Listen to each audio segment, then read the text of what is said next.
Eu sou a Kelly Cadamas. Eu sou a Eline Carrano. Às vezes aparece por aqui também o Joey. E a Lola. Esse é o Papo do Avesso. É um espaço pra gente falar sobre quem escreve e também sobre quem lê. Chega mais que o papo de hoje é sobre contos e poesias. Para isso, a gente trouxe para participar o W. Ele é um inventor. Como cantor, ele lançou 3 álbuns: Sobre os Ombros dos Gigantes, em 2012, Ilha Desconhecida, em 2015 e Ares, em 2020. Como acadêmico, ele é economista, cientista e professor universitário. Oi, W! Oi, tudo bem com vocês? Gente, recentemente o W lançou também o Conto da Raposa Vermelha, que é o primeiro de uma série de contos a serem publicados agora, nesse ano, em 2021.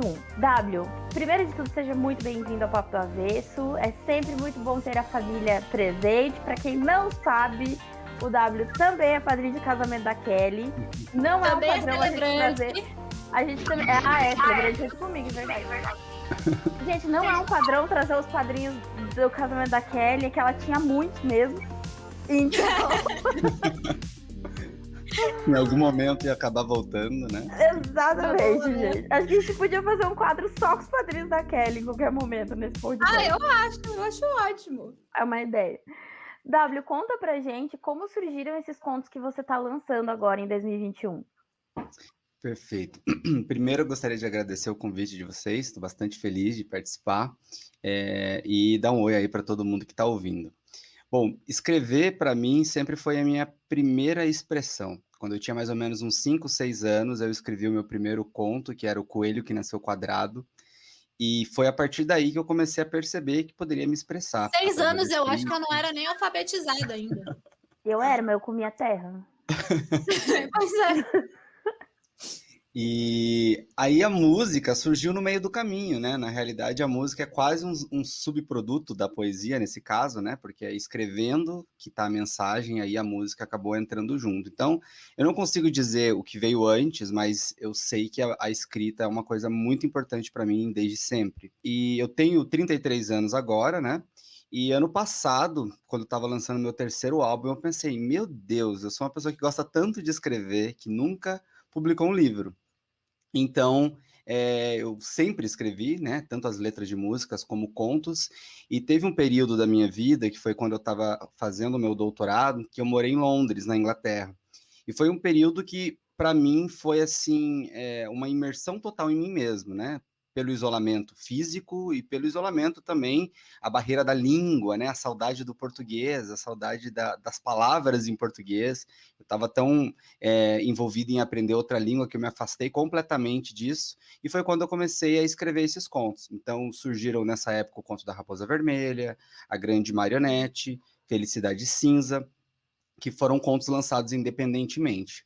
E aí, nesse ano de 2021, eu resolvi lançar esses 3 contos que eram contos maiores, e depois disso lançar uma coletânea com contos menores, que se chama Os Contos Trazidos da Lua, e dentro dessa coletânea de contos menores, na versão física, entra também o Conto da Raposa Vermelha e esses outros 2. Então, basicamente, é um livro de contos que foi lançado em pílulas. Além disso, W, você tem também um livro para sair daqui a pouquinho, né? Um livro no forno, né? Conta pra gente o que é o 1000 Sentidos da Vida. Exato, 1000 Sentidos da Vida, 1000 com 2 L's, remete ao John Stuart Mill, que é o meu economista preferido. O John Stuart Mill é um economista... Vocês gostam? Gente, eu não tenho nível... Não, assim, não temos nível para conversar com o W aqui, por favor. Eu nem sei quem é. Mentira, eu sei. Amei. Conto para você então, Kelly. O John Stuart Mill, ele é um economista do século XIX, um economista liberal, então ele está ali dentro daquela galerinha que escreveu como Adam Smith, Davi Ricardo. Só que o Mill, ele tem uma coisa muito impressionante. E no doutorado, eu fiz uma disciplina de História do Pensamento Econômico, foi quando eu aprofundei na história desse pessoal da economia clássico e descobri o Mill. E descobri que o Mill é o seguinte, ele foi um experimento do pai dele. Então, imagina que você é um economista, um filósofo na época, né, porque não existia a figura do economista em si, cientista político, e você cria um filho isolado de todas as outras crianças para que esse seu filho desenvolva, ajude a desenvolver e a disseminar aquelas coisas que você acredita enquanto pesquisador. Então, o James Mill, que é o pai do John Stuart Mill, fez isso. Imagina você, criança, sair 6 horas da manhã, chegar na sala e dar de cara com o Davi Ricardo sentado lá. Era esse o nível de conversa. Então o É Mil, meio ele abusivo cresceu... isso, né? Você já vai ver que vai chegar nesse ponto. Não O rolou um Mil, trauma infantil aí, o Mil certeza que não. cresceu assim, isolado, né? Sem A ter o contato com terapia outras pegando. crianças. E o que aconteceu? Durante a infância dele, ele aprendeu grego, latim, publicou livros já com 12, 13 anos. Lá por 12, 13, ele já tinha o que hoje a gente chamaria de uma formação universitária. Mas aos 21, ele teve uma crise nervosa. Ele pensou o seguinte, né? O princípio principal do pai dele e dele é o utilitarismo, que diz que as instituições todas devem se voltar a fazer com que o bem-estar da sociedade como um todo seja maximizado. E ele pensou, se eu resolvesse o meu problema principal, que é fazer com que todas as pessoas sejam felizes, eu seria feliz? E ele percebeu que não. Ou seja, ele se sentiu um homem fabricado, porque ele meio que cresceu intelectualmente, induzido pelo pai dele, mas ele não sentia uma ligação emotiva com essas questões, né? Era mais uma ligação intelectual. Então ele entrou em crise por muito tempo, uma grande depressão, e adivinha como ele saiu dessa depressão? Lendo poesia. Ele leu um poema de um autor britânico chamado Wordsworth, e ele saiu dessa crise porque ele deu um tique na cabeça dele, que ele entendeu que o que faltava nele era essa questão emocional, essa questão entender o ser humano vai além do intelectual, né? E ele era muito analítico. Então, por causa da poesia, ele começou a tratar de liberdade, de justiça, coisas que para um economista liberal, né, é algo que a gente nem espera. Então, ele foi o primeiro economista liberal a tratar dessas coisas. Mais tarde, ele se casou, e a esposa dele também era uma feminista e ajudou ele a desenvolver as coisas e escrever livros sobre a liberdade da mulher. Imagina, no século XIX, né? Então, Caramba, isso a gente não ouve sobre ele, né? É muito difícil ouvir essa história. Sim, ele Eu é tô muito bem pouco encantada. lembrado. É mais nos meios acadêmicos, assim, né? O famosão é o Smith, é o Ricardo. Então, a ideia do meu livro é falar sobre o sentido da vida, que é um tema tão amplo para todo mundo. Ele é voltado um pouco para estudantes de economia, obviamente, pelo viés, né, do Mill ser um economista, mas eu acho que ele é um livro para todo mundo, né, que se interessa por política, explica o que é ser liberal, o que é o liberalismo de verdade, né, lá da raiz até agora. O Mill era um liberal radical. Hoje, se a gente falar que uma pessoa é radical, tem uma outra conotação completamente diferente. E radical tem a ver com raiz, né? E também fala da minha vida pessoal. Então, é como se fosse um filtro. Eu uso o Mill como um filtro para tratar desses temas maiores, como desigualdade, igualdade da mulher, profissão, etc. Muito bacana. Caramba, eu já tô muito bacana. curiosa. Não, eu já quero pra ontem também. Vendi o peixe, olha só que legal. Nossa, Gente, super. vendeu muito peixe. E assim, eu acho interessante, uma opinião particular, né? Que você fala que aos 21 anos ele entra em crise, né? Mas também, com essa bagagem toda, em algum momento ele ia ter que... Eu acho que é muito difícil, apesar de conhecer pessoas que passam por essas criações mais... essas educações mais traumáticas, que não deixa de ser, elas conseguem levar a vida ali meio no automático, né? E essa crise que faz ele criar algo tão poderoso, assim. E acho que uma das coisas mais legais do livro é que o que eu usei como fio condutor é a própria autobiografia dele. Então não é ninguém falando dele, é ele falando dele mesmo pelas próprias palavras. E aí a gente descobre, até na introdução eu coloco, né? Não tem 1000 sentidos da vida, obviamente o título é uma piada, mas a gente pode encontrar mais de 1000 se a gente procurar dentro da gente também. É verdade. Tem Que toda a razão. filosófico. Ai, não, adoro. Assim, uma Adorei. das coisas que eu sempre gostei no W foi a questão filosófica dele. Tudo bem que a gente gosta de Fat Family, né?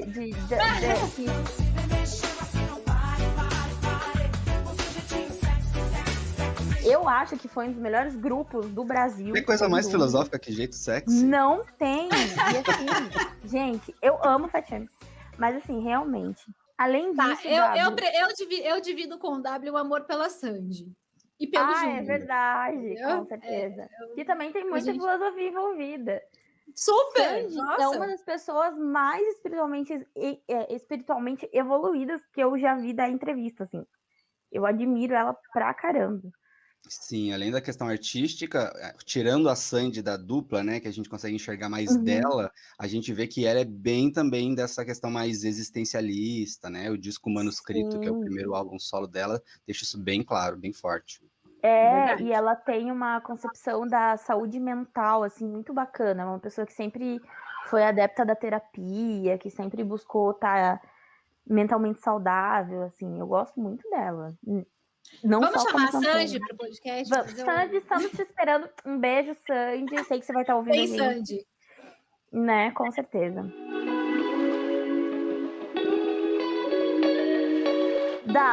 Você ganha vida como professor de economia, certo? Sim. Como que você desliga essa chave e aí você vai para o escritor de contos? Ou até mesmo para o Legal. cantor, para essa parte mais artística, assim. Essa é uma das perguntas que mais me fazem em todos os contextos. Sério? E até os meus 28, 27 anos eu também me fazia muito essa pergunta. Eu comecei a gravar o meu primeiro álbum quando eu saí da casa dos meus pais para fazer mestrado. Então eu fui morar sozinho e eu tinha uma banda de rock até então e a banda acabou por essa questão. Mas eu passou 6 meses e eu já vi que eu não estava aguentando, que eu precisava me expressar com música e resolvi gravar um disco. E aí, a ideia era como essa que você colocou, uma chavinha, que eu ia desligar, sair do meu universo acadêmico e ir para a criação, um disco para mim mesmo. E coincidiu muito que no ano que eu lancei o meu álbum, foi exatamente o ano em que a música independente estava muito em ascensão, principalmente no cenário independente curitibano, por causa daquele vídeo viral, né, da música Oração, da banda mais bonita, Uhum. que foi bastante veiculado por aí. E isso colocou luz em todos os artistas curitibanos, assim. Então, sem querer, o meu disco começou a aparecer em tudo que era blog de música especializada, ter várias críticas positivas. Eu nunca tinha falado, por exemplo, sobre as minhas referências, porque eu não era nem um pouco conhecido, e o pessoal das resenhas identificava que no meu álbum tinha Clube da Esquina, que é a galera ali de Minas Gerais, capitaneada pelo Milton Nascimento, que é a minha maior referência. Então eu fiquei muito feliz, comecei a fazer muito show, viajar para outras cidades para fazer show também, óbvio, né, no nível nichado, né, como nível independente. Uhum. E aí eu comecei a pensar, né, o que eu vou fazer da minha vida? Se eu vou focar na música e levar isso, já que isso está começando a dar certo, ou se eu vou ficar na academia. E nessa reflexão, eu percebi que o que eu queria não era fazer música, e o que eu queria não era abandonar a academia, ou o que eu queria não era só ficar na academia e parar de fazer música. Que na realidade o que eu gosto de fazer é criar. Então eu me entendi como um inventor, que o mesmo prazer que eu tenho escrevendo um conto é o prazer que eu tenho de construir uma aula bem feita, de publicar um artigo acadêmico, de fazer um seminário, de construir um modelo econométrico. É a mesma sensação, mesmo. Tanto que nos momentos em que eu estou fazendo Pera, uma pera, coisa. pera. Construir o quê? Ó, Eu modelos aqui fazendo. econométricos. Aham, eu faço Pera, todo pera. dia. Faço todo dia. Desculpa, gente. Modelo quem?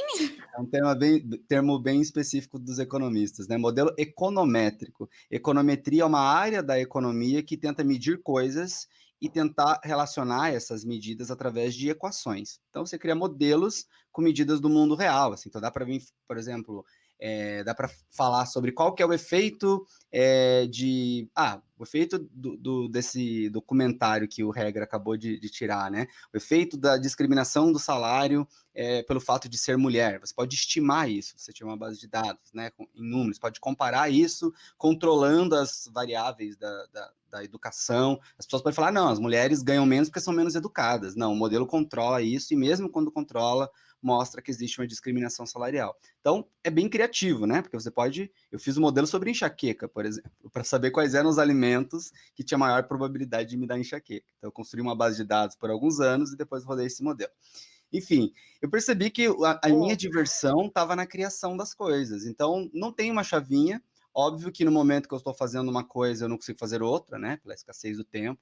Ano passado, por exemplo, eu lancei um álbum musical, e aí desde então eu estou longe da música, focando em dar aula e focando na escrita. Quando eu estava mexendo com os livros, eu estava nas férias da faculdade, né? Das aulas. Então, eu vou colocando as coisas em momentos específicos, né? Precisa de uma organização, uma certa disciplina, mas eu acho que não tem uma chavinha, não. Tudo passa por esse filtro da criação.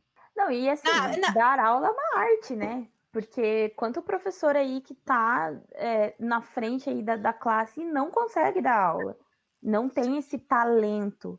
Eu particularmente penso assim, hoje faço teologia, né, que é um curso muito teórico.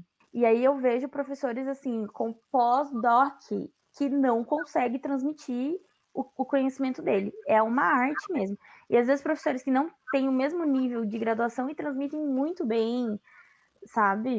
Eu Eu considero percebo que dar esse é um aula... problema da academia. Desculpa, eu te interrompi, Aline. Pode Não, é continuar. isso mesmo. Eu considero a aula uma arte muito, muito bonita, inclusive.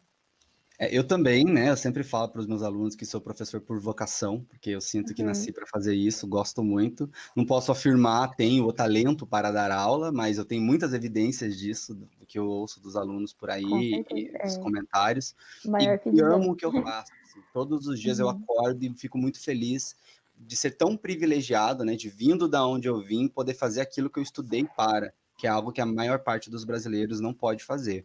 E aí eu estava concluindo, né, que essa fase isso que você falou do professor que dá aula, mas tem titulação, mas não é tão bom em didática, é um problema, na verdade, acadêmico isso, porque no Brasil você é meio obrigado, você não pode ser só pesquisador ou só professor. Se você entrar na vida acadêmica, você tem que dar aula.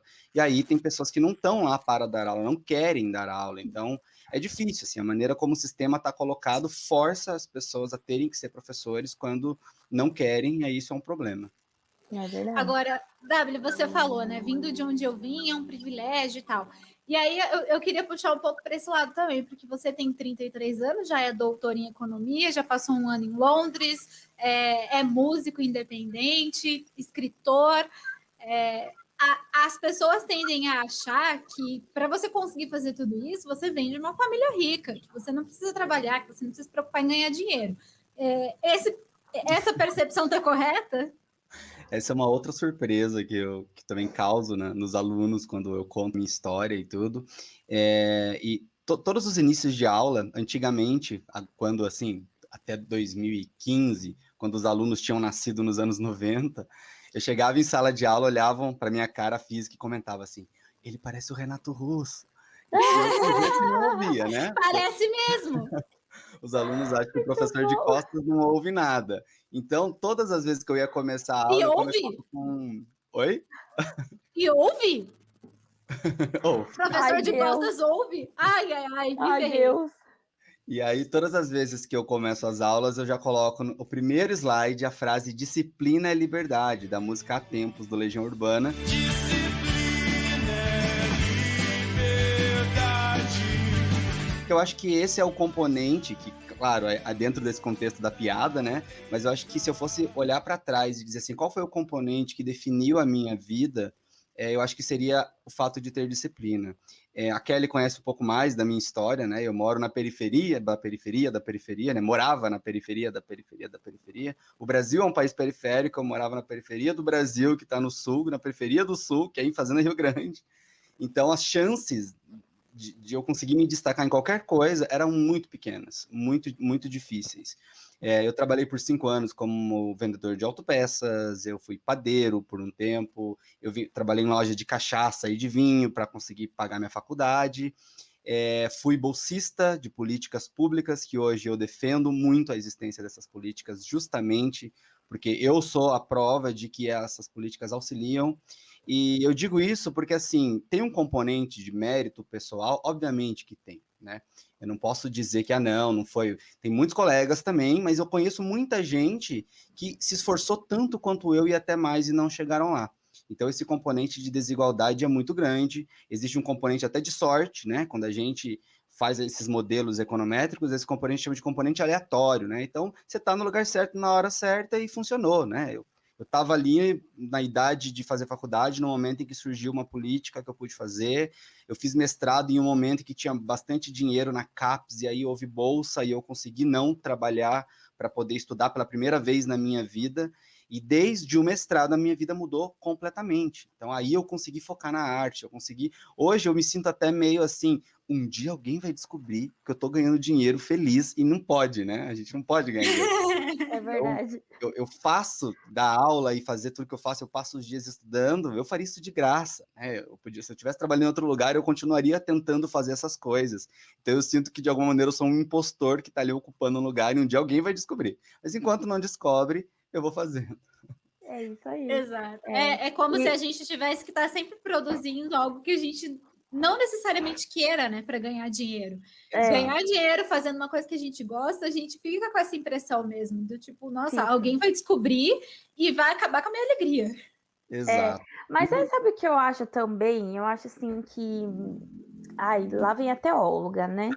Mas eu acho que essa é a expressão dos humilhados serão exaltados, entende? Não pegando a palavra humilhação na conotação de humilhado, mas assim, do sacrifício, e é o que você falou, a disciplina me tirou de um lugar onde muita gente não sai, muita gente não consegue.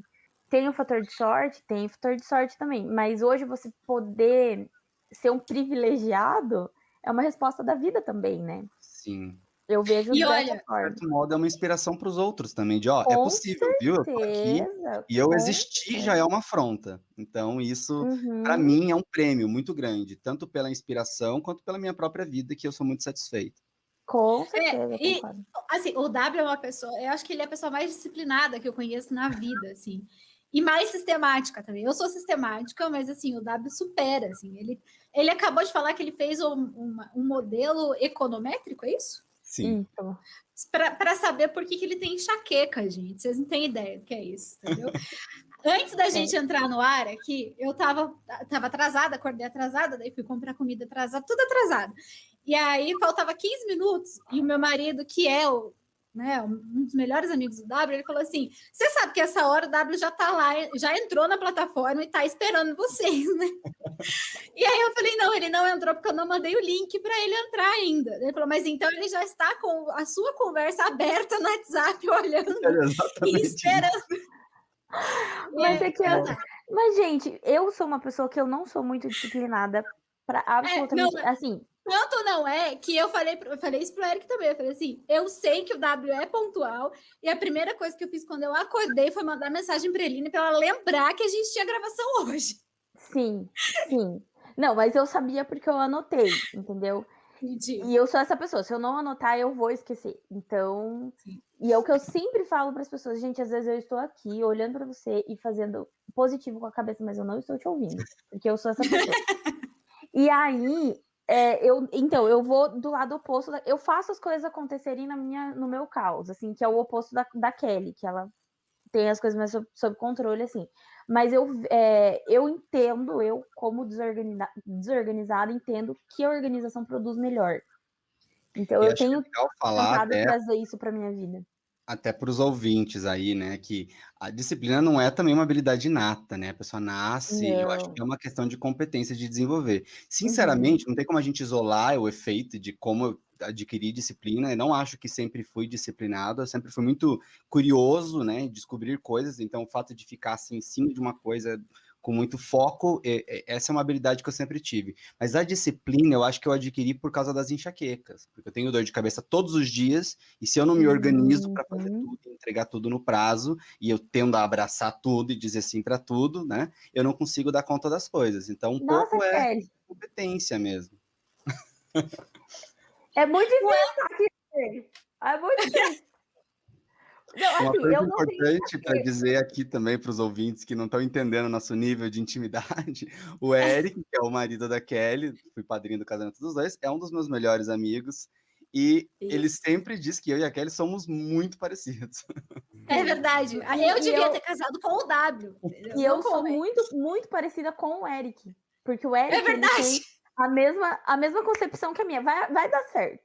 Vai rolar. O Eric pede conselho pra Kelly e ela fala assim pra ele, acho que não sei o que. Aí ele vem pedir pra mim e eu falo a mesma coisa. E a gente não combina. Nunca, não tem isso. Mas eu sou o Eric nessa situação também, porque por isso que a Kelly casou com o Eric. Porque, por exemplo, se fosse eu casada com o Eric, a gente não ia ter vida. Nossa. Entendeu? A gente não ia saber o que comer na vida. A gente não ia dar. Pois é. Exato. Mas, W, eu fiquei curiosa com esse modelo da enxaqueca aí. É verdade. Conta mais pra gente. Como é que você conseguiu? Eu quero saber mais. Fórmula fechada, já ensina pra gente já... entendeu? Então, assim, para você fazer um modelo, você tem que ter Compartilha essa planilha, por favor. No Docs. Mas não dá para vocês fazerem, porque são os meus dados da minha vida, entendeu? Então, daria para fazer se vocês coletassem os dados A de Kelly, vocês. então, já pode. Mas o modelo Eu tenho econométrico uma é isso. lista. Eu tenho uma lista dos dias que eu tenho enxaqueca. Então, daria para fazer. Aí precisa de mais características, né? Quanto mais coisas você controla, mas pensa numa equação. Você tem uma variável dependente que depende de outras coisas. Então, ter enxaqueca é uma variável que é uma função de outras. Depende do quê? Se eu dormi mal ou dormi bem, se eu comi chocolate ou não, se eu tomei leite ou não, se eu me estressei ou não, coisas que são difíceis de medir, né? Como é que você mede se está estressado ou não? Bem subjetivo isso. E aí esse modelo encontra parâmetros que seriam, como eu posso dizer, um coeficiente que vai dizer quão importante comer chocolate é para o evento ter enxaqueca ou não. Então é nesse sentido. E vale para tudo, né? Essa questão dos salários, por exemplo. O coeficiente vai me dizer quão importante é, percentualmente, se eu tiver, por exemplo, se a pessoa nascer mulher, quão importante vai ser essa queda, essa redução nos salários. Controlando a educação, controlando a experiência. A gente pode colocar várias coisas. Só que é um modelo estatístico, né? Então a gente precisa de dados, esses dados precisam ser representativos do todo, toda aquela história, tipo eleições, né? Que a gente tem um parâmetro e a gente sabe que isso pode variar um pouco para menos, um pouco para mais. É um pouco isso, assim. Quanto mais dados você tem e mais refletem a realidade, né? Ou seja, a amostra reflete a população, mais factível é esse modelo. Tá, mas e o que te dá enxaqueca? Você chegou a essa conclusão? Tudo.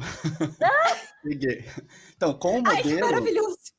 eu já tinha algumas suposições, né? Porque eu tenho enxaqueca há 15 anos, então já é uma experiência muito longa com enxaqueca. Viver me dá enxaqueca. Mas eu descobri, por exemplo, do leite, era algo que eu descobri com o modelo. A coisa do sono eu descobri, mas eu já meio que sabia, assim. Aí o modelo meio que confirmou. E uma coisa que eu não sabia padrões, também, né?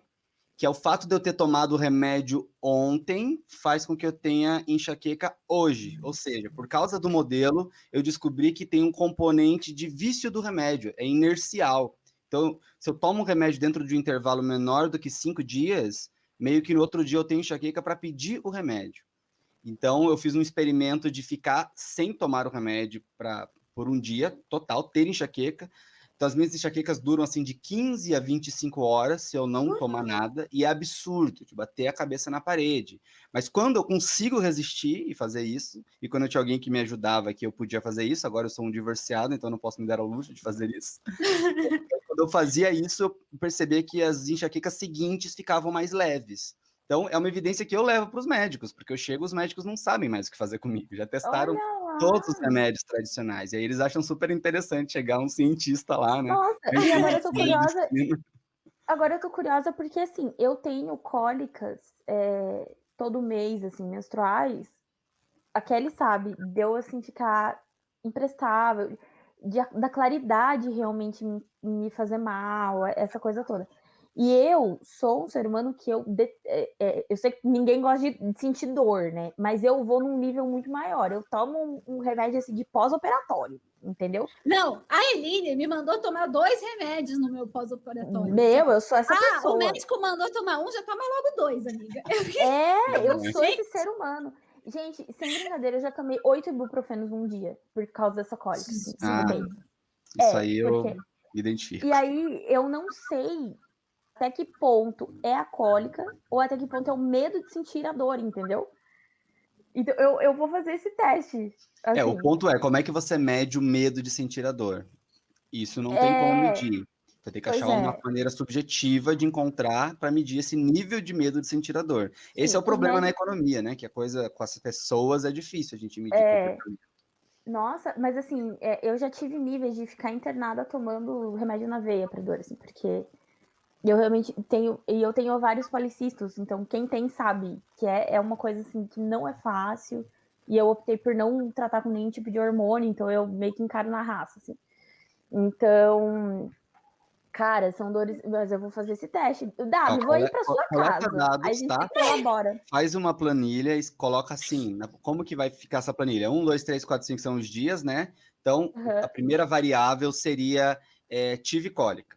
Aí vai ser 1 quando você teve e 0 quando você não teve. E você faz isso para cada coisa. Comi arroz, 1, 0. Só que o problema é que tem que fazer isso Legal. todos os dias e durante um período precisamos de mais de 300 variáveis. Então, 1 ano, 2 anos coletando Mas dados. eu percebo mesmo que tem algumas variáveis. Tipo, se eu tomo vinho tinto naquela semana, me dá muito mais dor do que numa época que eu não tomei vinho tinto, entendeu? Se vocês coletarem, tragam para mim. A gente faz o modelo desse aí. Não, amiga, eu vou pra Maravilhoso. sua casa, entendeu? Você vai ter que me Por aguentar. 2 anos 5 para dias. coletar dados. Exatamente. 5 dias por mês você vai ver o que é. O que é a minha vida. Vamos 2 ficar sofrendo de dor, né, cara? Meu Deus. Mas, Dádio, deixa eu te falar, porque quando você fala que é economista, as pessoas tendem a pensar, eu pelo menos já tinha essa percepção antes de conhecer você, que economista fica mexendo com número. E só, né? E imposto, e enfim, essas coisas. Mas você trouxe, por exemplo, essa coisa da enxaqueca e da variável para a questão mais humanas, né? Digamos assim. E eu sei que você também já tem uma pesquisa falando sobre educação infantil, né? E você conseguiu transformar isso também numa tese de economia. Explica um pouco para a gente a relação que a economia tem saindo dos números, né? Saindo dessa macroeconomia, que é o que a gente geralmente pensa, né? Eu sou economista. Mexe com taxa de juros, inflação, e é rico, né? Geralmente. Muito boa pergunta, Kelly. Eu adoro ter a oportunidade de explicar o que é economia para não economistas, porque o pessoal tem uma ideia muito deturpada da ideia de economista, né? O economista ele tem que andar de terno e gravata, ele tem que estar no mercado financeiro, ele tem que entender de mercado financeiro, e não necessariamente isso acontece. Então, assim, a economia não é uma ciência exata, apesar de que muitas pessoas pensam que sim. É uma ciência humana, né? Porque trata do comportamento humano. Então, o dinheiro existe porque foi a forma que a gente encontrou de fazer as trocas. Mas digamos que acontecesse um apocalipse hoje, matou todo mundo da Terra, só sobrou 2 pessoas. Aí a gente está meio que caminhando para isso. Quase lá, né? Uma pandemia. Aí uma pessoa acordou do lado de um rio, então ela tem lá água potável para tomar o dia inteiro que ela quiser. A outra pessoa acordou do lado de uma árvore frutífera. O que vai acontecer? Uma pessoa vai comer uma fruta, que ela acordou do lado da árvore, vai chegar um momento que ela vai querer tomar água também. O cara que acordou lá do lado do rio, vai chegar um momento que ele vai querer comer fruta. Baseado na quantidade de água que ele tem, ele vai propor, bom, eu trocaria uma fruta por, sei lá, 3 baldes de água. O cara que tem a árvore, né, de frutas vai pensar, bom, com base na quantidade de frutas que eu tenho aqui, eu estaria disposto a abrir mão de uma quantidade de frutas por um pouco mais de água. Aí se criou o preço, né? Não tem um número, mas a pessoa mentalmente sabe se é caro ou se é barato. Nesse exemplo, por exemplo, a maçã é cara, né? Porque ela está numa árvore bem limitada. A água está ali passando, então provavelmente a água é muito mais barata. Isso é a lei da oferta e da demanda, né? Uma coisa que tem bastante é barato, uma coisa que tem pouco é cara. Então, a economia, falam, né, que é uma ciência humana, porque ela nasceu de uma ciência humana, mas hoje ela é uma ciência social aplicada, né? Então, o problema da economia é medir coisas para tentar criar essas relações, como a que eu acabei de falar comportamental, do salário das mulheres, a questão da educação que você colocou.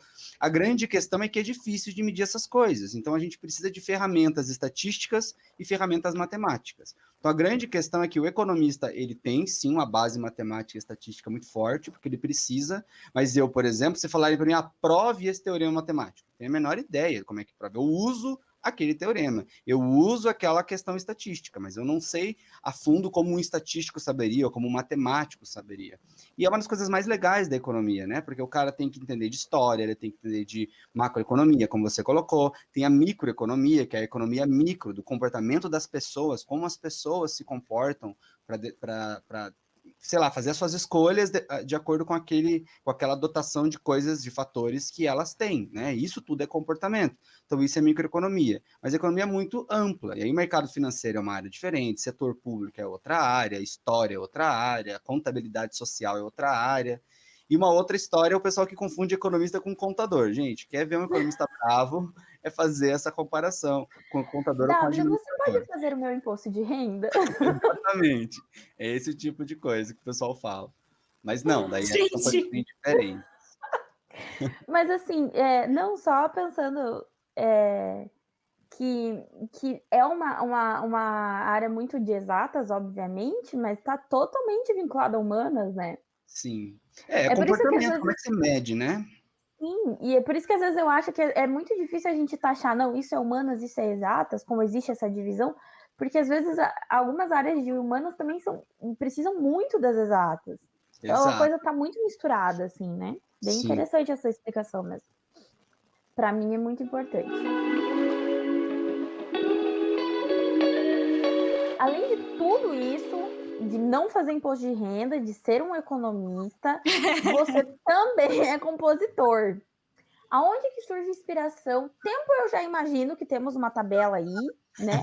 Mas aonde surge inspiração? Mas explica essa tabela aí do tempo também, que a gente Já tá compartilha precisando. também no Docs com a gente. Não tem não, gente. É só uma listinha de atividades com datas para saber o que é prioridade e fazer o que é prioridade primeiro, né?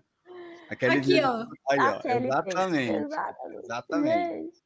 A Kelly viu quão difícil foi conseguir um tempo para a gente fazer o podcast, que É batesse com todo verdade. mundo. Do nada marcar uma reunião em cima. Então, é esse tipo de coisa que eu tenho que lidar. Mesmo sendo organizado, nem todo mundo é, né? E aí a gente tem que contar com a desorganização dos outros também. Com o Qual que fator era a pergunta surpresa, mesmo que eu né? perdi? Ah, do compositor, né? A inspiração. Isso. Da onde vem essa inspiração, Então, a geralmente? inspiração da composição vem do mesmo lugar da inspiração dos escritos, né, dos contos, que é a minha vida mesmo, né, a maneira como eu enxergo as coisas. Então, quando você ouve, por exemplo, meu primeiro álbum, que é o Sobre os Ombros de Gigantes, eu, agora que consegui ter um distanciamento daquele disco que foi lançado lá em 2012, eu consigo perceber a minha imaturidade, ingenuidade de quem está saindo da casa dos pais e acha que vai conquistar o mundo.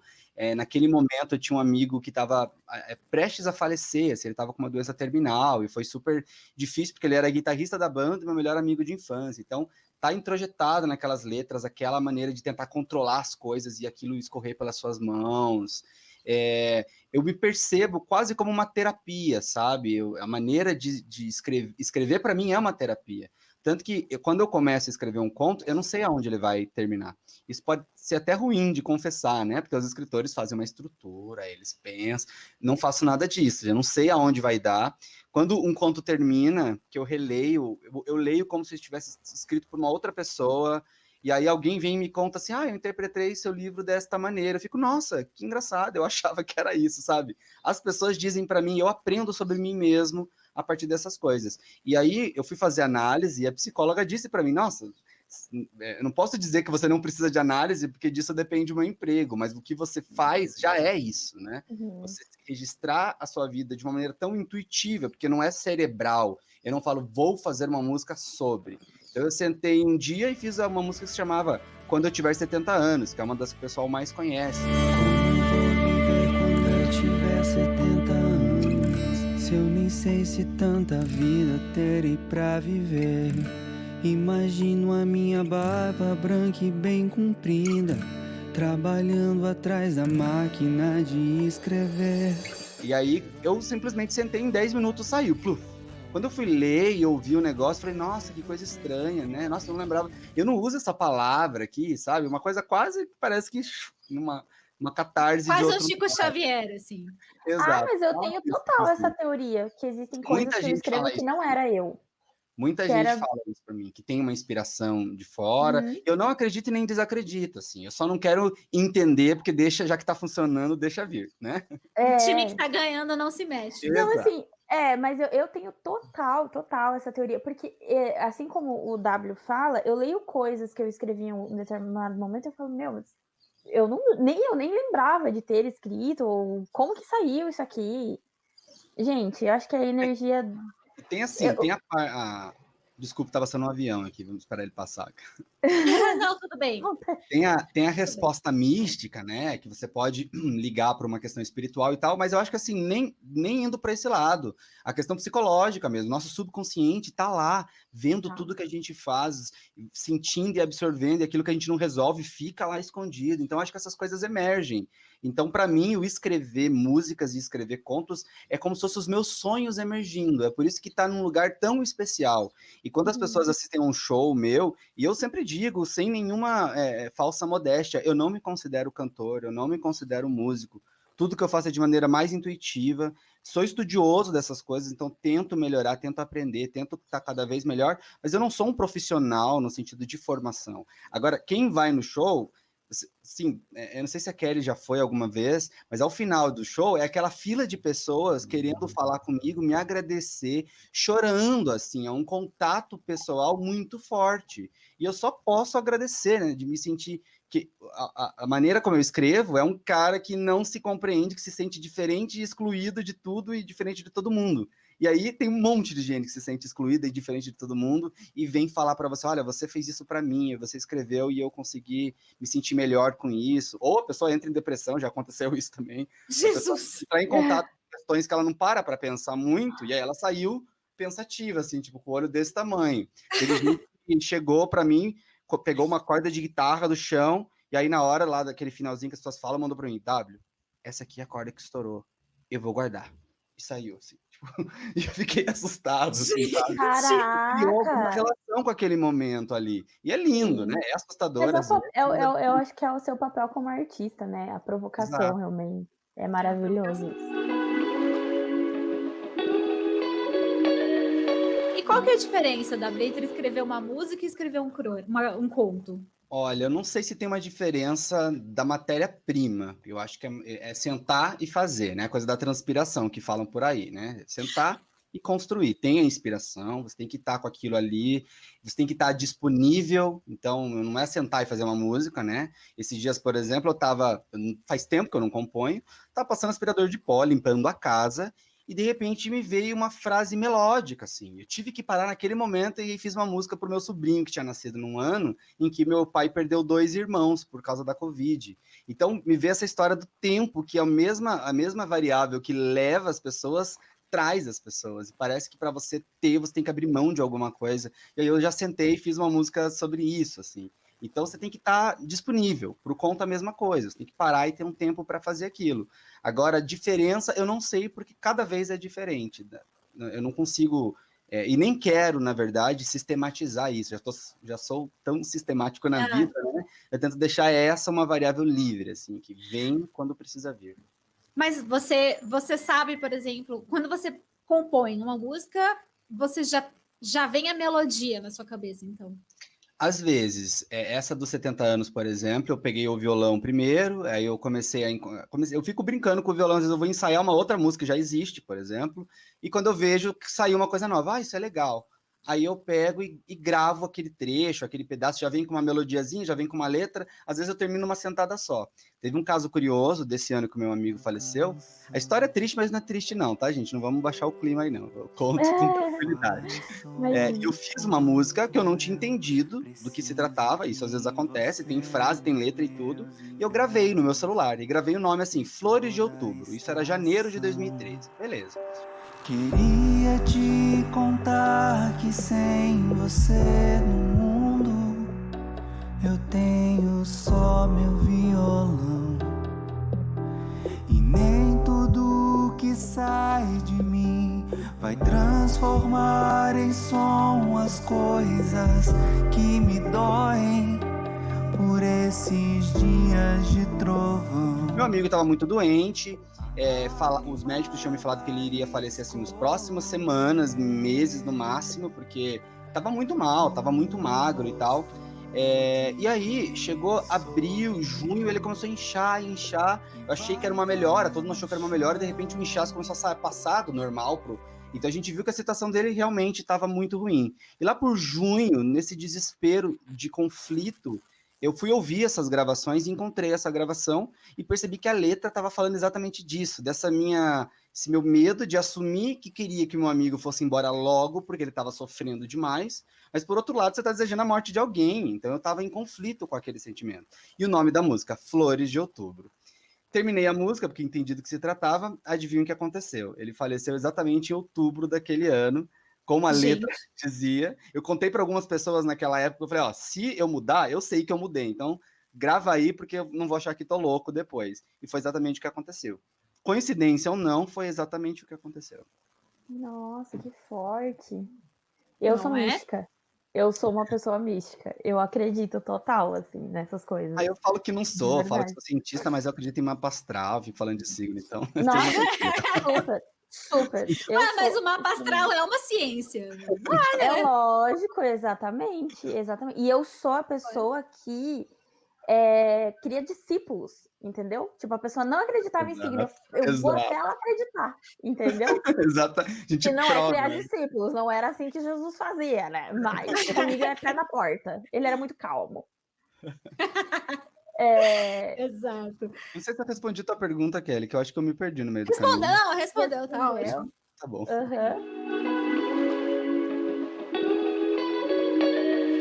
Qual a importância de Londres porque, né, você já citou algumas histórias aqui, né?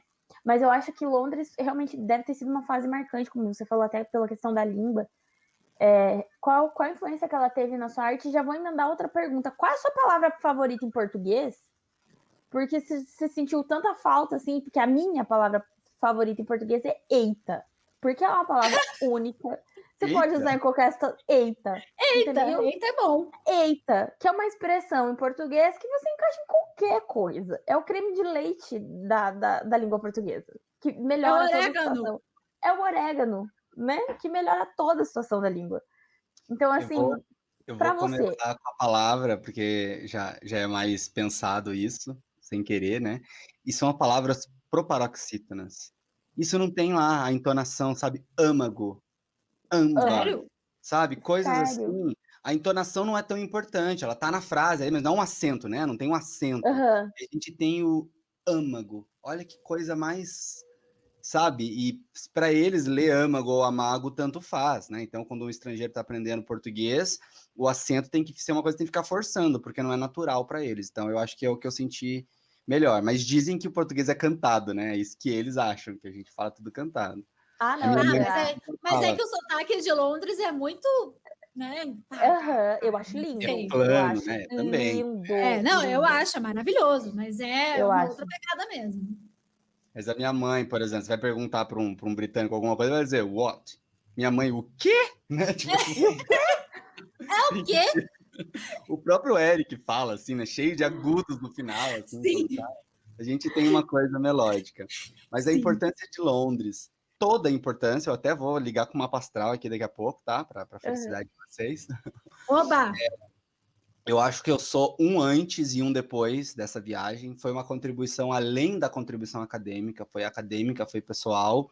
Eu acho que eu compreendi o meu lugar do mundo, de ver que mesmo num país rico, você não vê britânicos trabalhando como faxineiros, por exemplo. Então, ainda lá, somos nós, os brasileiros, os indianos, os africanos, que estão nos menores cargos. Por coincidência, na época que eu estava lá, foi quando o Emicida lançou o disco dele sobre crianças, alguma coisa, que tem uma música muito pesada, chamada Mandume, no meio, e fala, né, eles querem que a gente que vem de onde nós vem seja mais humilde, baixe a cabeça, nunca revide, e isso me bateu muito forte, estando lá, sabe, ouvindo essas coisas, então foi muito forte. E aí falam, né, que quando a gente faz 29 anos, Saturno volta para a mesma posição que estava quando a gente nasceu. Então, no seu retorno de Saturno, você vira mais o seu ascendente. Coincidência ou não, eu sou do signo de Libra, né? A paz, o equilíbrio, e o ascendente é Áries, que é o oposto do Libra, O inclusive. meu também, Satanás. Exatamente. E eu Satanás. E assim, engraçado, porque bravo. eu tô nesse 29 e eu tô sentindo que eu tô muito mais ariana do que virginiana, assim. Não, é engraçado, Muito mais. é uma mudança tão Eu que o forte. diga. Todas as minhas verdades, todas as minhas crenças, as coisas que eu acreditava, eu era assim muito solto de querer morar em qualquer lugar do mundo. Tava em Londres, morei em São Paulo, morei no Rio, tava quase indo fazer um pós-doc em Niterói, e de repente bateu um senso de responsabilidade, um senso de firmar o pé, de acompanhar de perto mais, né? De perto eu sempre fui muito próximo, mas estar mais próximo da minha família, da minha afilhada, senso de eu preciso agora trabalhar, ter um patrimônio para poder cuidar das pessoas. Era algo que era mais solto, assim. Eu era bem anticapitalista. Não, primeiro eu vou estudar tranquilamente, não vou me preocupar com grana, não quero fazer investimento. Era até meio contra essa história. Hoje já mudei, né, a minha Qual que é concepção. o seu ascendente? ascendente é Áries, né? Ares. Ah, tá. E eu botei barraqueiro, só que eu sou um barraqueiro libriano, então eu pondero, entendeu? Eu não faço barraco de verdade. Mas eu votei bravo, eu não sabia dizer não para as pessoas. Eu ficava triste se eu falasse não, eu ficava remoendo aquilo. Agora eu falo o que tem que dizer, na lata, sou mais direto. Óbvio, sempre com aquela coisa de ficar ponderando, né? Então não é uma mudança tão assim. Mas eu voltei brigando, e tem um episódio pessoal, que eu não vou entrar em detalhes, porque cita pessoas, mas em geral. Quero nomes! A Em gente geral, adora episódio nome. que antes desse período, eu iria ficar chateado, eu iria pro meu quarto chorar, eu iria ficar triste, talvez eu iria fazer alguma coisa sobre isso depois. E neste momento, eu agi de um jeito até agressivo, porque o momento exigia, e essa agressividade mudou a concepção de pessoas que, assim, a minha mãe falou, você causou a revolução por ter feito o que você fez, assim. Imagina uma pessoa machista conversando com uma outra pessoa machista sobre não ser machista. Então, assim, é uma coisa muito forte, né? Então, O o que nome causou disso isso aqui em foi esse casa é impacto. almoço de domingo. Exato. Mas o fato de que ninguém esperava isso de mim, porque eu era o quietinho, que chorava, e aquilo fazia muito mal para mim.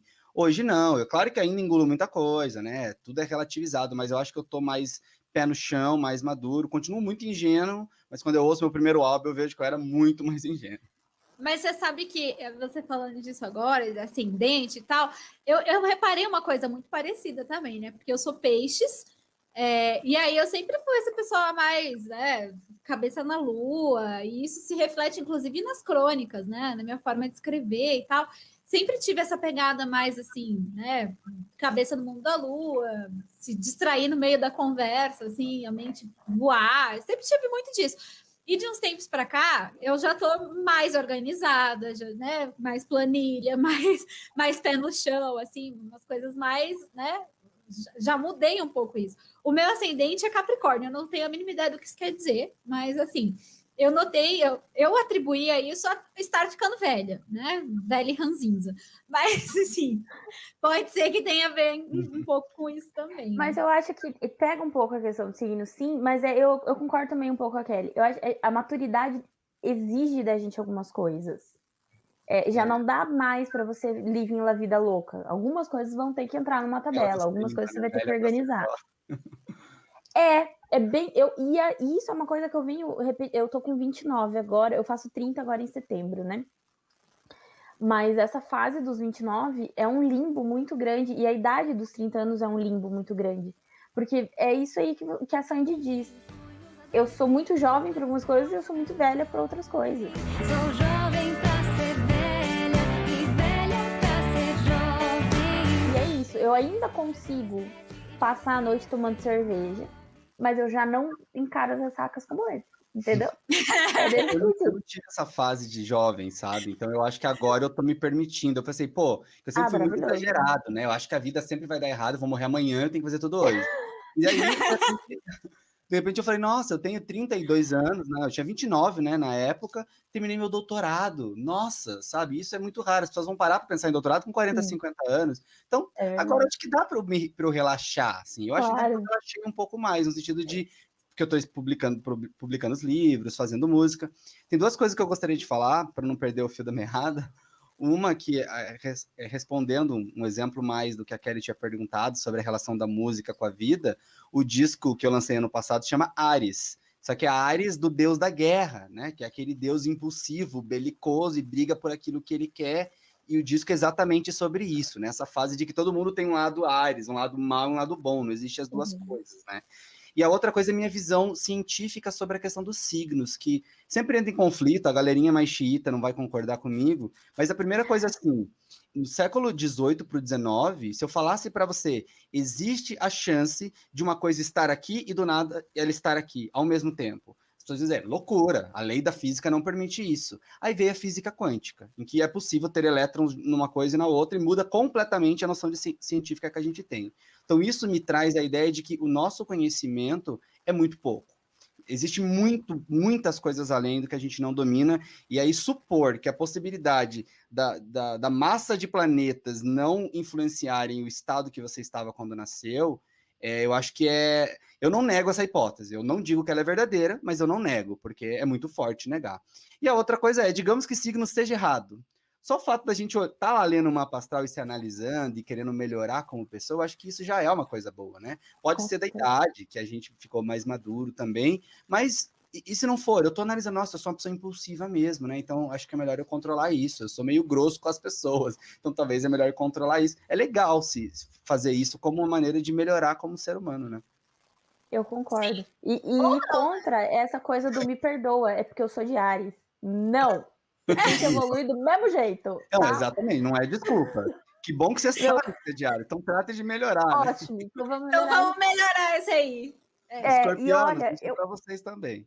exato. Não, e assim, eu me dou muito, muito bem com pessoas de Gêmeos. É um signo que é incrível, assim. Eu sempre me dou muito bem com pessoas de Gêmeos. E eu também me dou muito mal com pessoas de Gêmeos. Por quê? Elas são Eles têm. brincadeira. Elas são polares. E eu sou virginiana. Eu gosto das coisas contínuas. Entendeu? Então, Sim. assim, eu lembro que um dos meus melhores amigos, ele é geminiano. E aí ele faz as merda muito grande e ele fala, não, é que eu sou de Gêmeos. Gente, Ou Não, vontade de pegar uma coitada mapa da astral pessoa, e ela dar na tem cara. personalidade forte. Eu acho a pior desculpa do mundo. Não, Justificar horrível. as coisas artistas, justificar. Não, fala, eu sou grosso mesmo, aí tudo bem. Você é um entendeu? mala, é isso, você é um mala. Exato. ponto. Enfim. Exatamente. Eu tenho essa. Eu não boto culpa no signo, não, né? O Eric disse que eu sou um pouco ogra às vezes. Eu falo assim: não, é verdade, eu sou ogra mesmo, paciência, você Não, costuma. acho que você é direta, Kelly. Você eu- não é ogra, você é direta.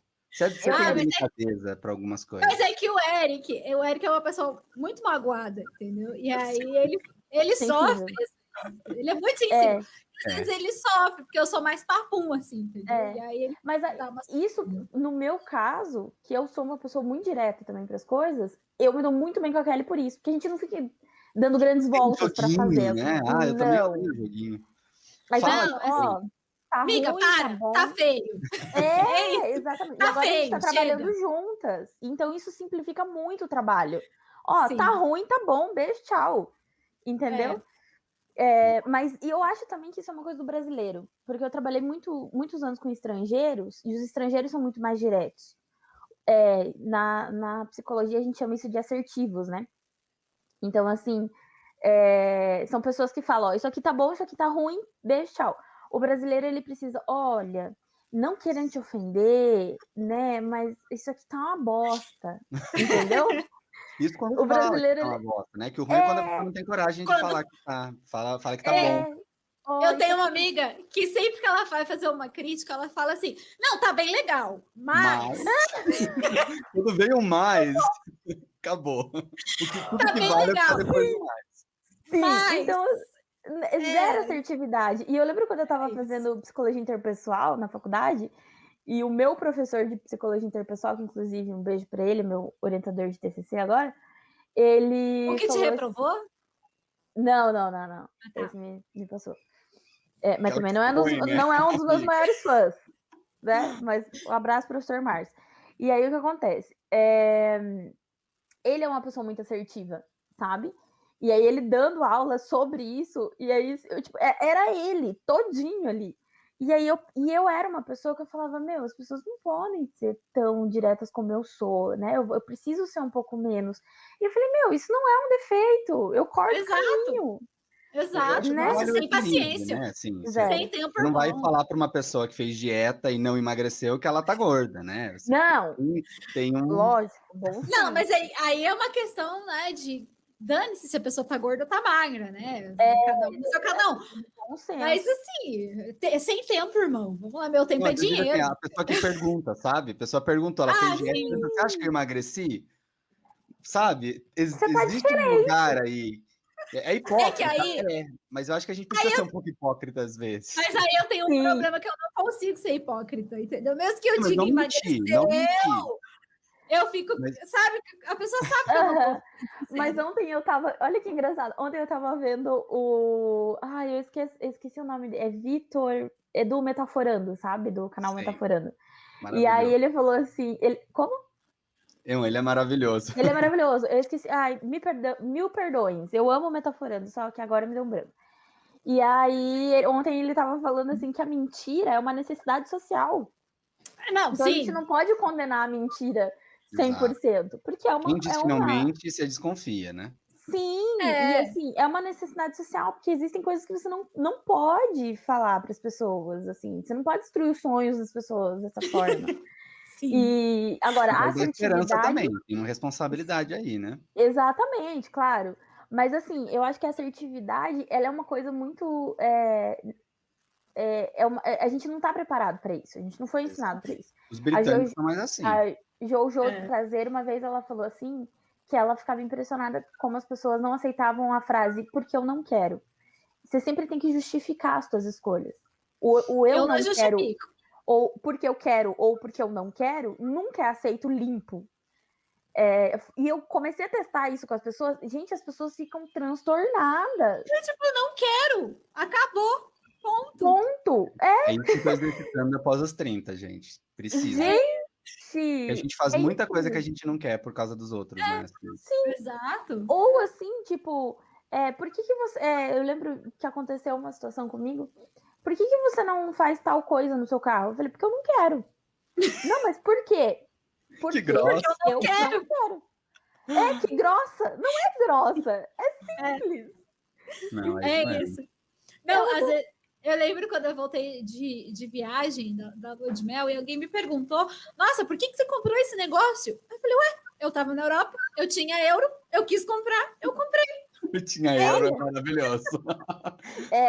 Achei Por que eu tenho que explicar? Por que eu tenho que explicar por que eu quis comprar tal coisa? Não interessa. Porque eu tinha dinheiro, eu comprei. Ponto. Exatamente. Eu fiz uma plástica há pouco tempo atrás, e aí uma pessoa Por falou quê? assim: Por que Brincadeira. por que você vai fazer? Não, eu já tinha feito. Mas por que você fez? Indo pra academia você resolvia. Então, eu não quero ir pra academia. Eu quero fazer uma plástica. Não, e a pessoa falar de algo que já foi feito também é sacanagem, né? É achar um Você serviço. já comprou um negócio, a pessoa, mas eu paguei tanto, sabe? Não precisa. Gente, Enfim. você ouvinte, adote o porque eu quero ou não quero pra sua vida. Como resposta Você vai ver. aceitável, entendeu? É uma E é experiência uma social resposta. prazerosa. Maravilhoso. Prazerosa. Vamos para os quadros, que a gente já está aqui há Vamos uma pros hora. E a gente falou Vamos. pro W que durava uma hora o programa, mas Gente, assim. tô bem tranquilo, fiquem à vontade. Tá Ótimo, uma delícia Fábio. conversar com vocês. Então vamos pra 3. Não, então, já. Eu sempre falo que tem margem de erro, né? E aí a Aline veio aqui e deu quase 2 horas no programa com ela. Beijo, Super Aline. margem do dobro, né? A margem de erro do dobro. Mas então, já que o W tá bem tranquilo, eu quero fazer uma última pergunta antes de ir pro quadro, então. Eu queria saber, W, como que você encara a dinâmica arte-solidão? Você acha que é importante esse componente da solidão na hora de criar? Nossa, gente, eu sou a pessoa quase errada para falar de solidão, porque eu sou assim um devoto da solidão. Tem uma música minha chamada Submarino Amarelo que eu falo: vou chamar os meus amigos para festa, entre eles a minha solidão. Vou chamar os meus amigos pra festa, dentre eles a minha solidão. Para mim, a solidão é minha melhor amiga. Assim, eu preciso ficar sozinho. Eu não sei se isso vem de eu trabalhar com tanta gente, né? Eu estou sempre em contato com 500, 600 alunos por semana. Tenho 19 orientando só nesse ano de agora. Então, assim, exatamente. É o inferno na Terra para mim. Tô falando isso muita porque essa gente. semana tive um rolê com o orientador e por isso mesmo, muitos Eu orientadores. sou orientador presente, assim, o que dá mais trabalho ainda, né? Então eu tenho uma coisa que eu me sinto absorvido, assim, eu passo 4, 5 dias nas férias, trancado, sem sair da porta de casa e sem falar com ninguém. É minha mãe, porque senão ela pensa que eu morri de enxaqueca, tive um AVC, sempre viaja, né?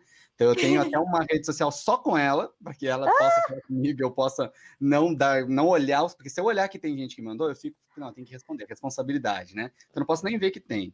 E assim, quando eu era muito criança, adolescente, eu me sentia muito sozinho, de estar no meio das pessoas e ainda assim me sentir sozinho, né? Você está no meio de uma multidão e se sentir solitário. E tem um livro que eu acho que um dos quadros aí vai perguntar isso para mim, mas eu vou ter que falar disso agora, porque eu acho que definir minha vida, né? Se chama Cartas a um Jovem Poeta, de um autor chamado Rainer Maria Rilke. Inclusive, eu roubei o Rilke do sobrenome dele para mim, por isso que o meu nome como escritor é RJW, de Rilke Jr., sou filhinho dele. Ai, amei. E esse livro, um menino troca cartas com ele porque o menino quer ser poeta. Então, Aqui, olha ó. aí, ó. Olha aí, ó. Eu dei Olha, de Kelly presente pro Eric, Way. inclusive. Uhul, Que é assim, eu dou de presente para todo mundo. Eu sou dos discípulos, né? Como a Então, Kelly o disse. Eric quero. deixou, o Eric deixou em cima da minha mesa para eu ler, para eu Olha botar na lá, ó, minha fez frente. mais uma discípula. Discípulos de W. Adorei. E aí, nesse livro, não precisa ficar com medo dos spoilers, tá, Kelly? Porque os spoilers não Tá. tem 1% da beleza que tem ler na fonte. Esse menino manda cartas pro Rio que fala assim, Rio, que ó, eu quero ser poeta, fala aí o que você acha dos meus poemas. Isso não está publicado, mas o que está publicado são as 10 cartas que o Rio respondeu para ele, e ele publicou anos depois. E uma das coisas que o Rio fala é que se sentir sozinho no meio da multidão é um dom, que você não deveria ficar mal por estar sozinho ou se sentir sozinho. Ele fala assim, se você precisa de ter fatos na sua vida para ser poeta, culpe-se por não ser poeta o bastante para tirar a poesia da sua vida, da sua memória, da sua infância. E é importante se isolar para você refletir sobre as coisas e se sentir sozinho como as crianças se sentiam. Parecia que os adultos estavam todos fazendo suas coisas pseudo-importantes e a gente estava lá sem entender nada do que estava acontecendo. Aquilo era uma solidão real e engrandecedora. Então ele fala assim, aceite a solidão com o peso e a grandeza que ela tem. É difícil, ele fala que tem momentos que você daria tudo para trocar o seu momento de solidão por um contato com uma pessoa que você nem gosta tanto, né? Aí tem os relacionamentos abusivos, né? A gente se põe em situações terríveis para não estar sozinho, mas estar sozinho é muito importante. Quando a gente descobre isso, então eu acho que a minha grande inspiração de tudo mesmo, de música, livro, aulas, é a reflexão sozinho. Eu preciso ficar sozinho e isso faz com que você pense coisas. Você viaja na maionese mesmo e essa viagem cria sinapses que você não criaria com os outros. Tanto que quando eu estou com amigos, eu não gosto de estar com mais de 3 amigos, que parece que eu perco o domínio da coisa. Tem que ser um para eu fazer perguntas e aí ele me perguntar também e eu responder. Eu sinto que eu li um livro quando eu saio de um encontro com 1 ou 2 amigos. Quando tem mais gente, aquilo só me absorve, só tira e eu não sei o que acontece. Assim. Então, E com você, W, é muito difícil você ficar no raso. Você é uma pessoa que inspira. Eu digo isso porque eu e o W, a gente não tem uma amizade assim tão presente, né? Mas a sensação que eu tenho todas as vezes que eu te encontro é que a gente se conhece assim sim, há eu também 50 tenho. e tantos anos, assim. Você é Nós uma fizemos pessoa a celebração, né, do casamento. A gente não Sim, tinha nunca se falado pessoalmente tanto assim, né? Foi um dia que deu matching, foi. assim, né? Aquilo Sim. surgiu. Mas é que isso é muito da tua De personalidade nada, também. tá? Muito obrigado. A gente agradece. E assim, a sua personalidade, ela inspira coisas mais profundas. E eu digo Obrigado, isso Aline. porque eu falo muito pra Kelly que eu sinto falta de pessoas ao meu redor mais profundas. Um trauma que eu tenho na minha vida é a Kelly ter ido pra Brasília, sabe? E eu ficava em Curitiba. Mas você sabe que Porque você foi para São Paulo e não tornou minha vida mais fácil, né? então a gente sempre teve isso de estar querendo viajar, né? Morar em outros lugares. E assim, a Kelly, até antes dela ir para Brasília, nossa casa dava 15 minutos de carro. Então eu ia de pijama, né? E eu tava ali. E aí eu sempre falo muito pra Kelly, eu me sinto muito sozinha, mas não no sentido positivo. Eu sou como você, eu gosto da minha solidão também. Mas eu acho que às vezes a gente sente falta de uma troca mais profunda. É isso que você fala. Você tá com 15 pessoas e você tá sozinho num E ambiente. esse é uma maldição, assim, porque eu tenho um amigo, dá um beijo para ele aqui, o Lucas, e ele se aproximou muito de mim porque foi meu aluno. E aí a gente começou a ter essas conversas. Inclusive veio daí a ideia do livro, né? Porque o livro fala de física quântica, de asteroides, buracos negros e economia e John Stuart Mill e tudo junto, Olha, né? tô arrepiada. Gente, E todas as vezes que eu converso, faço amizades com estudantes, eu tenho os cafés que os estudantes me chamam para conversar com eles, a gente toca nesses assuntos. E aí esse menino me falou que assim, a gente ficou muito tempo se encontrando sempre, tomando cafés e tal, e aí ele voltou a conversar com os amigos antigos, assim.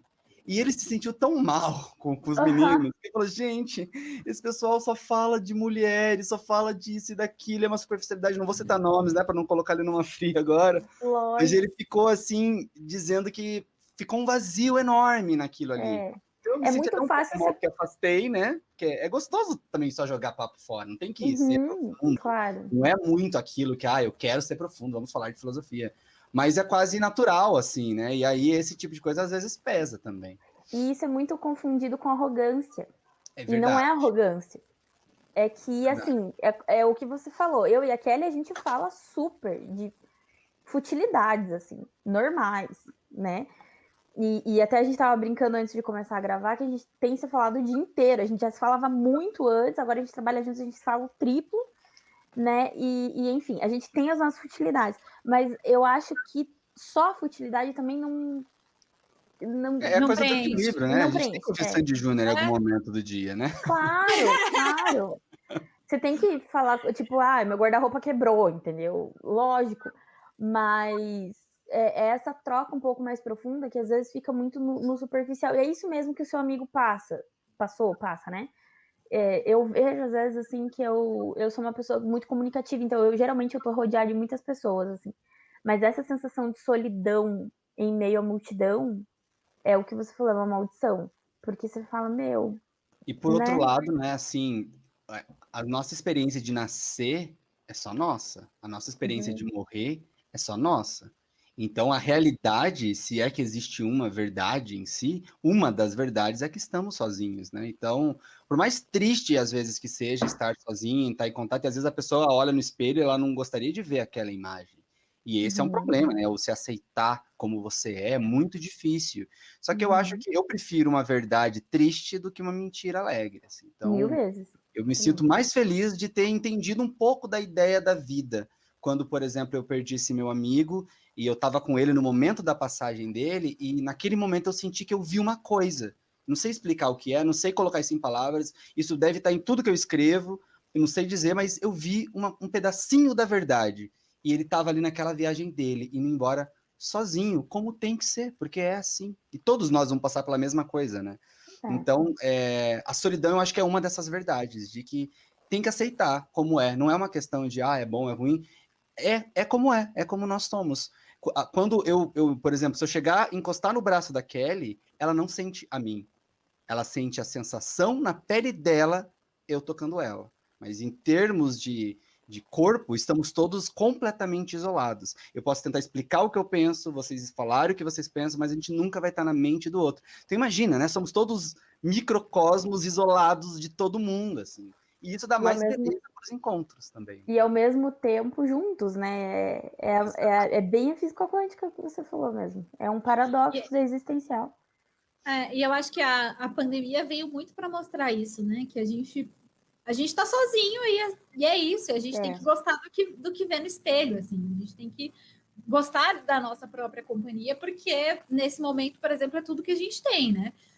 Eventualmente, claro, eu tô aqui isolada com o Eric, né? A gente mora junto, enfim. Mas o W, por exemplo, mora sozinho, né? Enfim, e você tem que suportar a sua própria companhia, porque vai ser isso por muito tempo, né? Por mais que você encontre outras pessoas e tal, e eu acho que isso a pandemia veio para mostrar, assim, que nem todo verdade. mundo se sente bem com a própria companhia, né? E é É meio bem- enlouquecedor isso. É bem Schopenhauer, assim. Que Exatamente. Schopenhauer, ele fala que quando você descobre o teu talento em ser sozinho, a opinião dos outros, a questão da presença se torna secundária, terciária, porque você descobriu os próprios talentos. Mas eu acho que eu chamo atenção também que a gente tem que se amar, gostar do que vê no espelho, mas não perder a autocrítica, né? Que também traz muito na pandemia. Sim. Eu senti a pandemia um momento de autocrítica muito grande, assim. Nossa, Gente, falando que íamos pro quadro com essa conversa leve, né? A gente vai para os quadros. Vamos lá. Fica aí a dica, Mil Sentidos Todo da mundo Vida, no para pensar Rivotril sobre tudo isso. hoje. Todo mundo tomando remedinho. Vamos lá. Todo mundo.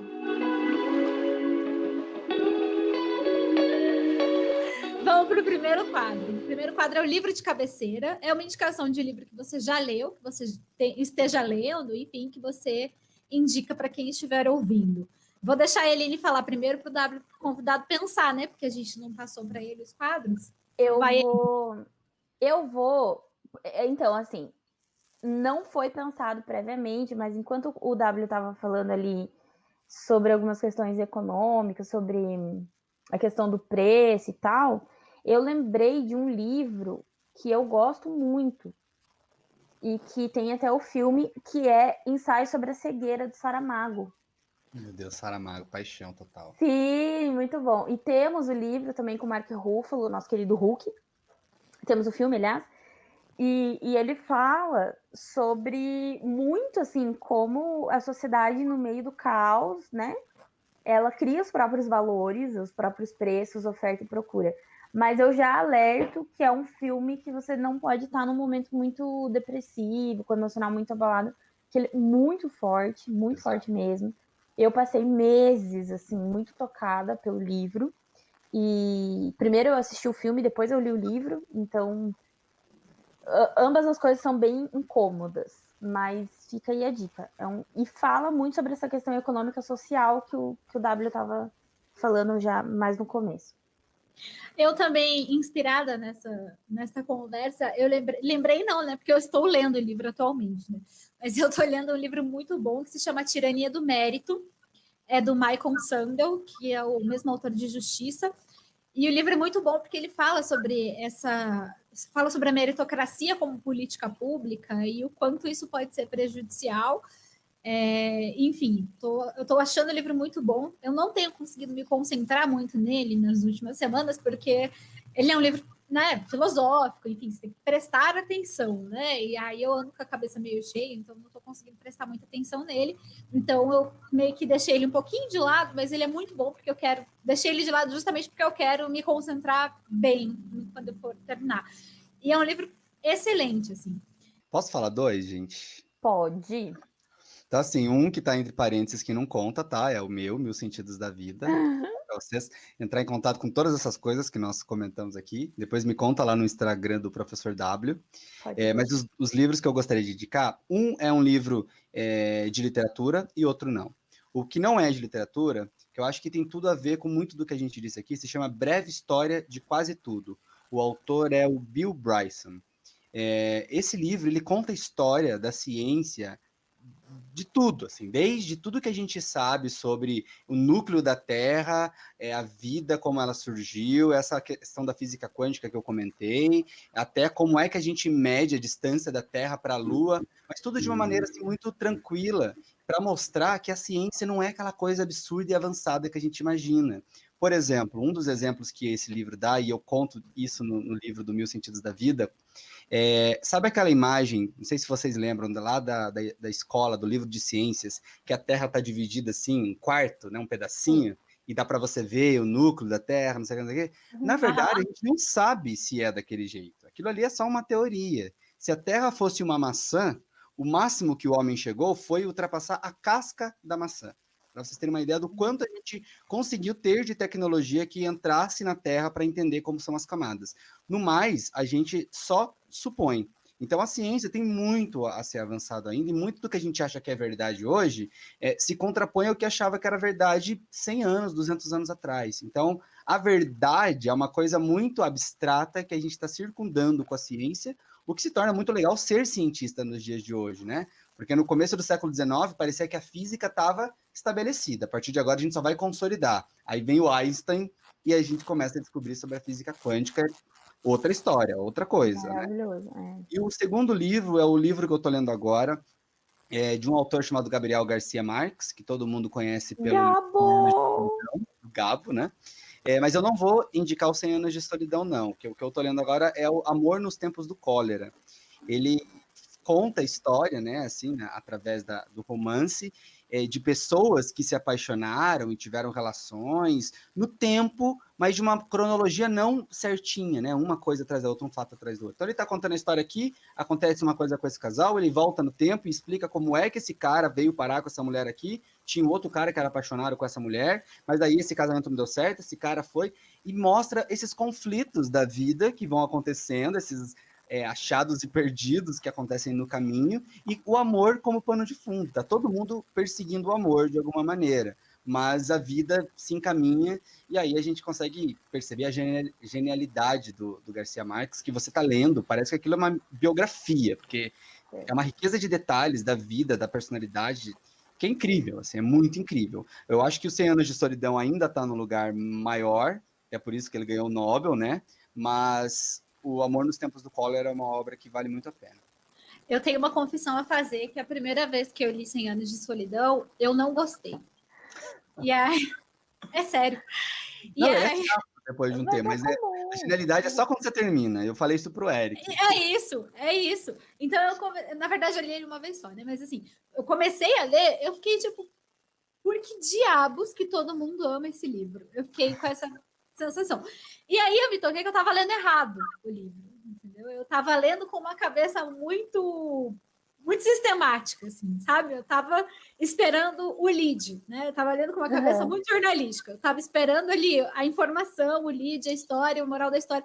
E aí, quando eu desliguei essa chavinha e comecei a ler ele, prestando mais atenção nas entrelinhas e etc., aí eu comecei a gostar.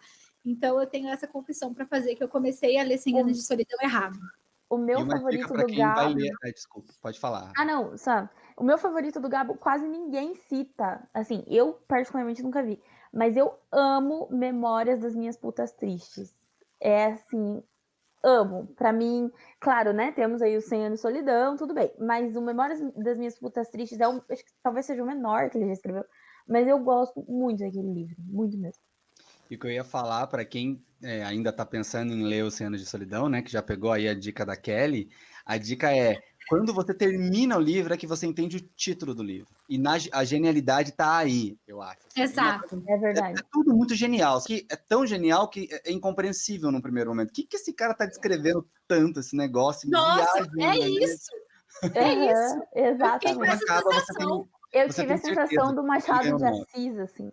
Boa, exatamente Aquela isso. sensação de um Machado de Assis. Pô, mas, né? Tô lendo aqui Isso. pela dignidade. É isso. Eu falei, não, teve um momento do livro que eu falei, eu vou terminar de ler porque eu não vou deixar ele me vencer. É uma Lógico. questão lógico. de dignidade, eu vou terminar É esse livro. tipo Guerra e Paz do Tolstói. Tolstói. Gente, Você é termina porque na raça. é na raça, entendeu? Mas aí, quando eu entendi que eu tinha que desligar essa chavinha e ligar outra chavinha, aí foi. O quadro 2 é escrevi, mas não mandei, W. Coisas que você escreveu, no seu caso que você até compôs, mas achou ruim, jogou fora, ou teve um bloqueio criativo no meio do processo. Kelly. Eu mandei esses tempos para ele em um momento de muita inspiração. Eu escrevi um prefácio de um livro que eu queria escrever. E aí eu mandei para a Eline. E aí eu acho que a Eline me deu um bloqueio criativo. Vou fazer essa denúncia aqui. Porque aí eu mandei o prefácio para a Eline e falei assim, amiga, rascunha isso aqui, o que você acha? Né? Porque aí o prefácio dá uma ideia do que vem, do que é a história, enfim. E aí a Eline falou assim, meu Deus, eu amei, eu quero na minha mesa até amanhã, meio-dia. Eu nunca mais consegui escrever nada. Tá lá o prefácio parado. Eu olho pro prefácio e falo, cara, eu não sei o que eu vou fazer com isso aqui. E não é tem isso. culpa se tava bom. Uai, É pai. isso, entendeu? Você criou uma expectativa tão grande que agora eu não consigo Sim. sentar e escrever, entendeu? E é isso. Acontece. É isso. A culpa é da Eline. Eu não vou ganhar o Nobel de Literatura por causa da Eline. Eu acho Esse que é o meu escrevi, mas não mandei. eu tô, né, na pretensão de lançar mais um livro, mas tá parado aqui. Aí, assim, é engraçado, quando você começa um documento no Docs, ele salva, né, automático, assim. E aí eu tô com várias coisas pingadas no meu drive, assim, eu escrevi uma frase e não foi pra frente. Então eu tô passando por um bloqueio criativo atualmente, talvez porque a gente tá escrevendo sobre tantas outras coisas e acaba, sei lá, esgotando energia, assim, nesse sentido. Eu tenho um documento no meu Drops, no meu Drive, que se chama Alguma Coisa. Entendeu? E aí eu tô escrevendo lá que um dia vai virar alguma coisa, mas eu ainda não sei o que é. E tá lá, assim.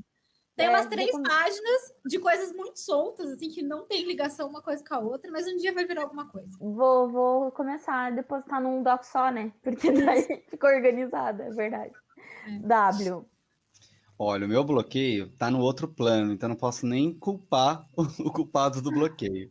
Quando esse meu amigo estava muito doente, eu falei para ele, olha, você vai se curar, e quando você se curar, eu vou escrever um livro contando a história da nossa amizade, e aí ele joga essa para mim. Mas se eu não me curar, W, não lembro se eu me chamo de W, acho que ele me chama de Júnior mesmo. Se eu não me curar, Júnior, escreva mesmo assim. E aí eu fiquei com aquilo, né? Lógico. Um compromisso, assim, né, com a pessoa. E aí aconteceu, né? Ele faleceu, passou o tempo do luto, e eu fiquei com aquilo que tenho que escrever um livro sobre a nossa história. Comecei várias vezes, mas aí me veio aquela coisa assim de contar uma história que é real, é uma biografia, mas eu não me sinto na idade de escrever uma biografia, não tenho nem fatos para isso. Depois, contar a nossa história, eu teria que contar coisas que são, assim, privadas da família dele, com ele, que eu acho que iria criar, assim, certas coisas que eu não concordo muito com a minha maneira de enxergar o que ele viveu na vida dele, né? Então, eu acho que iria criar uma indisposição. E aí eu entrei nesse... Como escritor, eu não tinha parado para pensar na prática da coisa, né? No estudante que criaria ter que fazer isso. Então, eu tentei várias vezes. Tem, assim, vários começos que devem estar ali pelo meu computador, salvos e tal. Mas aí, nesse livro do Mil Sentidos da Vida, o 12º capítulo se chama A Vida é Complexa e Cheia de Coincidências, e fala da beleza disso, né? Uma das belezas, por exemplo, que eu vou citar aqui porque eu acho que é bem bonito, e já fica como mais um peixinho vendido ali do livro. Spoiler, spoiler. Ai, meu Deus. Eu estava em sala de aula e uma aluna me viu essa tatuagem aqui, né? Para quem está ouvindo, eu tenho uma tatuagem de uma luazinha e Vênus aqui. Essa tatuagem aqui, né, que eu fiz, essa menina perguntou: por que você fez essa tatuagem? Que bonita, né? Uma lua e um planetinha e tal. E aí eu contei para ela. Quando meu amigo faleceu, eu estava com ele naquele momento e ele apertou muito forte a minha mão e fez uma marca da unha dele e uma bolinha do lado, assim. E aquilo foi cicatrizando, cicatrizando, e eu pensei, nossa, eu queria registrar isso de alguma maneira, e eu vi ali, nossa, parece Lua e Vênus, quando está em conjunção no céu, que eles se separam e de ciclos em ciclos voltam a se encontrar no céu. Achei aquilo bonito, tatuei, contei essa história, já no momento que eu nem ficava, não fico mais triste com essa história. Eu hoje me sinto privilegiado dos 22 anos da vida dele, ter sido amigo dele por tanto tempo. E falei isso na sala. E aí, beleza. Acabou, terminei o que eu contei, comecei a dar aula. Passou um ou 2 anos, um outro aluno, aí vai meu abraço para o Irineu agora. Eu tinha postado alguma coisa no meu Facebook do tipo, 2 anos do meu título de doutor, algo assim. E aí ele fez um comentário: nossa, professor, te admiro muito. Talvez você não se lembre, mas teve um dia que você falou na sala da sua história com o seu amigo, e naquele dia eu tinha perdido meu irmão. E ele morava em São Paulo, eu não podia ir até ele, porque eu estava sem grana para poder ir para lá e eu não pude estar no funeral dele. E aquilo que você falou para mim na sala me confortou completamente. Eu cheguei a falar para minha mãe, a gente ficou bem depois daquilo, de entender como um privilégio. Eu falei, meu Deus, olha como a vida é cheia de coisas que a gente tá em contato com outras pessoas, as pessoas vão ouvir o que a gente vai dizer, a gente tem que ser responsável, a gente é responsável, querendo ou não, pelo que a gente faz e pelo que a gente fala. Imagina as coisas que eu não sei, de quem ouviu uma música, de quem leu um negócio. Então, eu percebi o quanto a vida é complexa e linda, e a gente não vai nunca ter noção dessa beleza. E aí, esse é o capítulo em que eu homenageio meu amigo. Eu conto a nossa história em um capítulo e conto isso, né? Então, encontrei uma maneira de fechar meu compromisso com ele. Muito Então, bom. escrevi, mas não mandei, mas fiz um pedacinho. Tá feito. Mas assim, sem querer botar pressão, mas não foi isso que você prometeu para ele, W. Você prometeu um livro, não Um um capítulo. livro.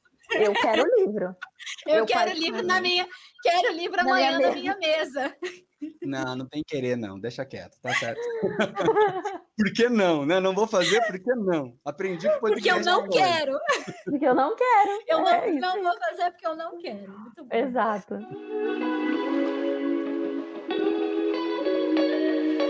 O próximo quadro é o Dica da Tia. É aquele conselho básico que você dá para todo mundo que quer viver de escrever. Ou que simplesmente quer escrever melhor. Eline, o seu. Dica da tia da semana, mas isso vale pra mim também. Gente, revisar, tá? Você roubou o meu, não é justo. Alunos, você ia dar essa ouçam a dica. Eline. Você tá roubando o meu Dica da Amiga, Tia.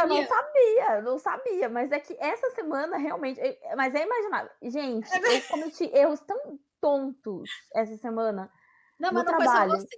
Não foi só Por você. falta só de revisar. Era só dar mais 5 minutos. Sabe? E outra coisa, revisou ali a primeira vez, dá um espaço mental, toma um gole de café e volta e lê de novo. Porque ficar lendo atrás uma vez atrás da outra, você não pega o errinho. Então, assim, revisar, tá?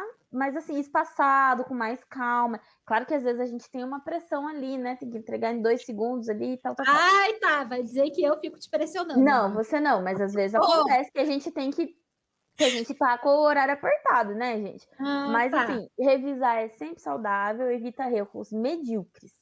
É erro que depois você olha pra você e fala, gente, era só mais 5 minutos mesmo. Os alunos Entendeu? vão fazer esse podcast agora, não vai ter jeito. Não, Vai, tem que ouvir. utopia, óbvio. Não, a minha dica é, já que a Eileen roubou a minha dica da revisão, Deus tá vendo, tá? Deus tá Mas vendo. Deus tá vendo, Jesus tá triste com você. Com você, que é o nome do meu próximo livro. Você acabou de roubar o título do livro dela agora. Kelly. Deus tá triste com você, que você roubou a minha ideia.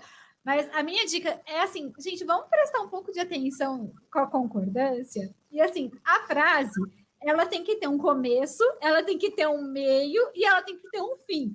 Se a frase só tem começo e meio, ela não é uma frase, tá? Assim, é só isso que eu queria Ela dizer. não é A frase nada. tem que ter fim. Ela não é nada, entendeu? Ela não é nada. Que eu tenho Não é recebido uma textos que não chegam nem a ser uma oração, porque não tem nem verbo, não tem nada, entendeu? É isso, gente. Prestem atenção. Tarzan, eu, Tarzan, tu, Jane. É isso. Cabora. Mas aí também é um problema de revisão, entendeu? Que você escreve uma frase e aí é um problema de revisão também, e é o problema das pessoas quererem escrever frases muito longas. E eu reclamei esses dias, reclamei com o Jorge. O Jorge é nosso amigo em comum, eu com o W. A gente tem um quadro que chama Direito em Português. E o Jorge fez um roteiro, eu juro por Deus, que tinha umas 6 linhas a frase, não tinha uma vírgula. Advogado, né? Ponto, não tinha nada. Eu falei, Jorge, pelo amor de Jeová, o que é isso aqui? Entendeu? Não dá. E aí, Eu bato muito texto com a Kelly, e aí é muito engraçado, que eu reviso, e aí eu colo pra ela, porque eu mando pelo WhatsApp, e quando eu colo, eu vejo todos os erros, assim. Eu falo, eu acabei de revisar! E aí eu apago a mensagem e falo, amiga, espera. Aí, tipo... W, a sua dica do tio W. Uma é geral, tá? Mas aí uma vai ser parecida com a de vocês, assim. A que é parecida com a de vocês, gente, é fugir do senso comum. Frasezinhas que estão prontas na nossa cabeça, sabe? Então, tem gente que vai escrever um texto e coloca, a pessoa não sei o quê, e falhou miseravelmente. Porque todo mundo fala falhar miseravelmente, sabe? Foge dessas coisas que me dá um ranço de ler trabalhos acadêmicos, assim. E olha, Parece gente, que copiou da internet, né? sem brincadeira, teve um trabalho que, deixa eu tentar lembrar. Agora eu não vou lembrar do exemplo, que era um exemplo muito bom, gente. Era do tipo assim, a pessoa tinha que falar alguma coisa que tinha que criticar políticas econômicas.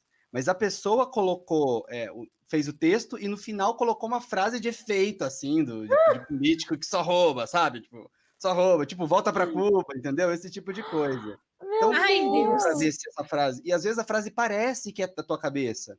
Então, por exemplo, é sobre não sei o que, não sei o que. As pessoas agora estão com mania de legenda de Instagram, né? Então, sobre alegrias, aí postam do suco. E tudo bem, no Instagram, você tá no Instagram. Mas quando você tá escrevendo um livro, né? Você tem que fugir dessas coisas prontas. Então, é desconfiar. Eu não consigo lembrar de mais exemplos. Acho que o falhar miseravelmente faz o papel aqui, né? E acho que é isso. Muito. E o outro é um conselho do tio W, conselho de alguém que faz bastante coisas por aí, que é um conselho que eu aprendi com o Hilke, mas recentemente eu vi uma entrevista da Fernanda Montenegro, que falou uma coisa muito parecida. Então perguntaram para ela, que conselho você daria para quem quer ser ator? E aí, que conselho eu daria para quem quer escrever? Eu diria, desista, para de fazer isso, e se você sentir que vai morrer se não fizer isso, aí você volta e faz. Aí você merece escrever. Então, o Hilke, quando o menino poeta mandou poemas para ele, falou, olha, críticas de arte são só mal entendidos. Não existe essa história de criticar arte. A arte verdadeira vem de uma necessidade. Então, quando você pergunta para alguém se o que você fez está bom, a coisa já não está bom. E aí ele falou, no momento mais silencioso da sua noite, quando você estiver sozinho, pergunta, eu morreria se não pudesse escrever? Se a resposta for não, para com isso e vai fazer qualquer outra coisa. Se a resposta for sim, aceite isso com o peso e a grandeza que isso tem. Então hoje, eu não me sinto... Quando eu tinha 15, 16 anos, trabalhava na autopeça, eu tinha vergonha de dizer eu sou um artista. Porque parecia que para ser artista, você tinha que estar no Faustão, você tinha que... E quando eu descobri isso, que o Hilke me deu esse bofetão na cara com esse livro, que eu leio sempre, é tipo a minha bíblia pessoal, que está sempre por ali, já devo ter lido mais de 10 vezes, eu senti, é assim que é. Eu nasci assim, eu morreria se não pudesse escrever. Então, independente de ser famoso, independente de ter reconhecimento, independente das pessoas lerem, independente de ser bom, é isso que eu faço, porque isso vem de uma necessidade. Óbvio, tem que revisar, tem que respeitar, concordando, né? Você quer que as pessoas leiam o que você colocou, por favor, né? É o mínimo de norma. As pessoas precisam entender o que você quis dizer. Exato, norma culta, pelo menos. Mas verdade. a arte em si já responde a pergunta por si só. Então, desista. Se você sentir que morreria por causa disso, volta. Aí você sabe que nem a morte não vai ser mais uma opção para isso. Se tudo der errado, você está escrevendo, e é isso. Então, quando eu olho todos os dias para mim mesmo e penso, eu morreria se não fizesse o que eu faço. Então, eu faço. Não tem outra. É entre a morte e o que eu faço. E o Eric uma vez escreveu uma resenha para mim e ele colocou eu acho que foi pro Busão Curitibano, eu acho que foi um texto que ele fez. Busão Curitiba. Busão Curitiba. Bem lindo o texto, inclusive, e ele colocou, W é uma pessoa que escreve para não morrer. Eu uso essa frase até hoje, porque é isso mesmo. Maravilhoso. Que bem. E não, eu sabe o que eu queria só fazer uma observação no que você falou sobre as frases óbvias, né? Gente, Vocês lembraram de mais alguma, gente? Eu tenho uma que tá na moda. Qual é? Agora o novo normal, Ai, novo normal. Gente, coloquem como um quadro do podcast frases óbvias que a gente tem que esquecer. Frases óbvias. É tipo ir no velório e falar, nossa, tava tão jovem, a pessoa tava assim, gangrenada. Ele foi para um lugar melhor. Foi pra um lugar Eu acho que a melhor. pior maneira de você dizer isso pra pessoa. Você não sabe nem qual que é a religião da pessoa, o que ela acredita, e você fala uma coisa dessa. Exatamente, exatamente. Eu Não, é puxado. Uma vez É eu fui num puxado velório. Eu acho que eu vou contar no próximo quadro, que é agora. Então, deixa eu puxar o próximo quadro. Aconteceu com a minha amiga, que é aquele texto, aquela cena, aquele livro, enfim, que foi inspirado numa coisa que aconteceu com uma amiga sua, em tese, né? Pode ser qualquer amigo. Você mesmo. Imaginar, enfim. Ou alguma coisa engraçada ou improvável que ninguém acredita que realmente tenha acontecido. Vai, Eline, seu velório. Então, eu fui num velório, né? E assim, eu sou uma Mas tem que pessoa estar que eu escrito, vou... gente, só pra eu pensar que tem que estar escrito em algum lugar isso. Não, Não. Não. É situação mesmo. Fui Uma no situação que velório. você pode vir a escrever em algum momento. Posso mesmo.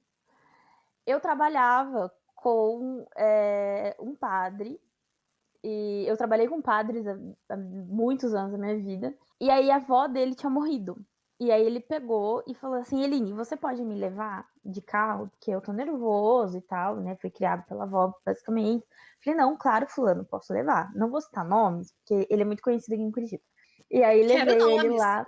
Não posso. Mas assim, ele sabe que é ele, um beijo pra ele. E aí ele era meu chefe. E eu tinha, tipo assim... Então manda inbox aqui pra mim, por favor. Pra eu saber quem é. Isso. Aí tá. Aí eu era muito novinha. Eu tinha, tipo, 20 anos, assim. E aí levei ele e tal. E eu sou criada pela minha avó, né? Então, tudo que envolve vó me pega muito, muito forte, assim. E aí chegamos no velório, ele foi fazer o velório e tal. E o discurso dele foi incrível. E eu não sei se eu já não contei nesse podcast, mas tô contando de novo. E aí, o que eu falei, não, vou me manter firme, porque na hora que a gente voltar vai estar só nós dois no carro, né? Vou dar o consolo, né? Pô, né? Gente, eu chorava como se eu tivesse sido criada pela mulher. E eu não choro de um jeito assim, nossa, que triste. Não, era, tão nova, 96 anos, tão nova, o quê? E assim, gente, eu chorava, e ranho, né? Nossa, aquela coisa muito, muito feia de ver. Eu não sou classe AB nesse sentido, assim. E aí, um cara totalmente... Não chora igual a Juliette, né, amiga? Não, nossa, zero. Eu queria ser essas pessoas que têm classe na vida, né? E aí, o cara do meu lado, que nunca me viu, eu não sei se ele era parente, eu não sei, ele tirou um lenço, desses lenços de bolso de paletó, assim, e aí ele só estendeu pro meu lado e eu, obrigada, assoprei o nariz! E devolveu. Não! E devolveu. E quando eu me toquei, eu tinha suado o meu nariz no lenço do cara. Ele falou, não pode ficar. Claro.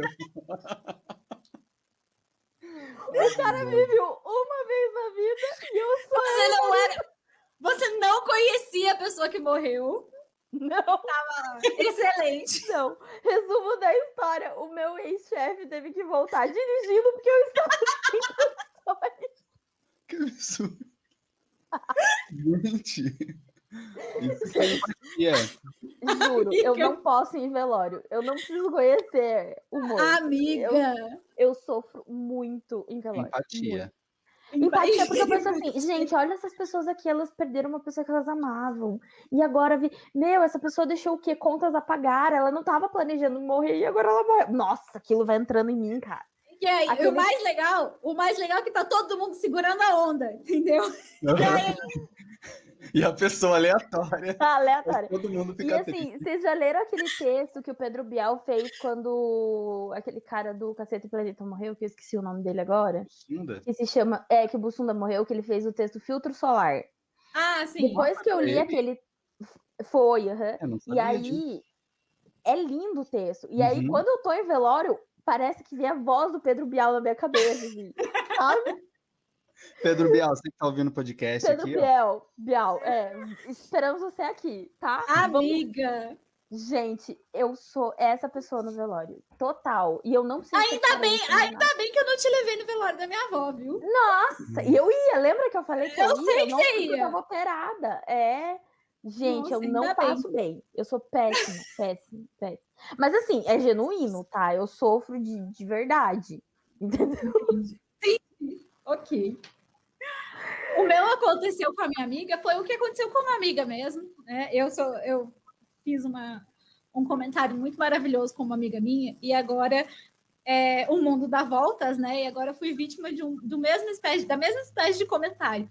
Eu estava ali, estagiária, então eu tinha o quê? Uns 19, 20 anos, era estagiário, e aí estava conversando com uma amiga que já era minha chefe, né? E tal, então um pouco mais velha que eu. E aí eu lembro que eu falei para ela assim, fulana, eu tenho um amigo para te apresentar, porque ela estava solteira, estava meio sofrendo e tal. Eu falei, eu tenho um amigo para te apresentar. Mas ele é meio velho. E aí ela falou assim, tá, quantos anos ele tem? Ele deve ter uns 30. Ela tinha 30. Que ótimo. E aí ela falou, tá, obrigada, eu tenho 30 anos, então obrigada por me deixar velha, né? Uhum. E aí, enfim, ela ficou, né? Foi aquele embaraço, né, daquela situação, tipo, puta, chamei a minha chefe de velha, né, basicamente. Mas tudo bem, somos amigos até hoje, ela superou. E aí, agora, recentemente, a nossa estagiária, no Regra dos Terços, estava falando assim para mim, o LinkedIn ele não dá muito bem o público-alvo, né, ele não separa muito bem, ele só separa ali 30 a mais, que daí já é uma galera mais sênior, né? E aí, que tipo, oi? Meu Deus. Sim, Me e tá ofendeu. pegando muito esse ano.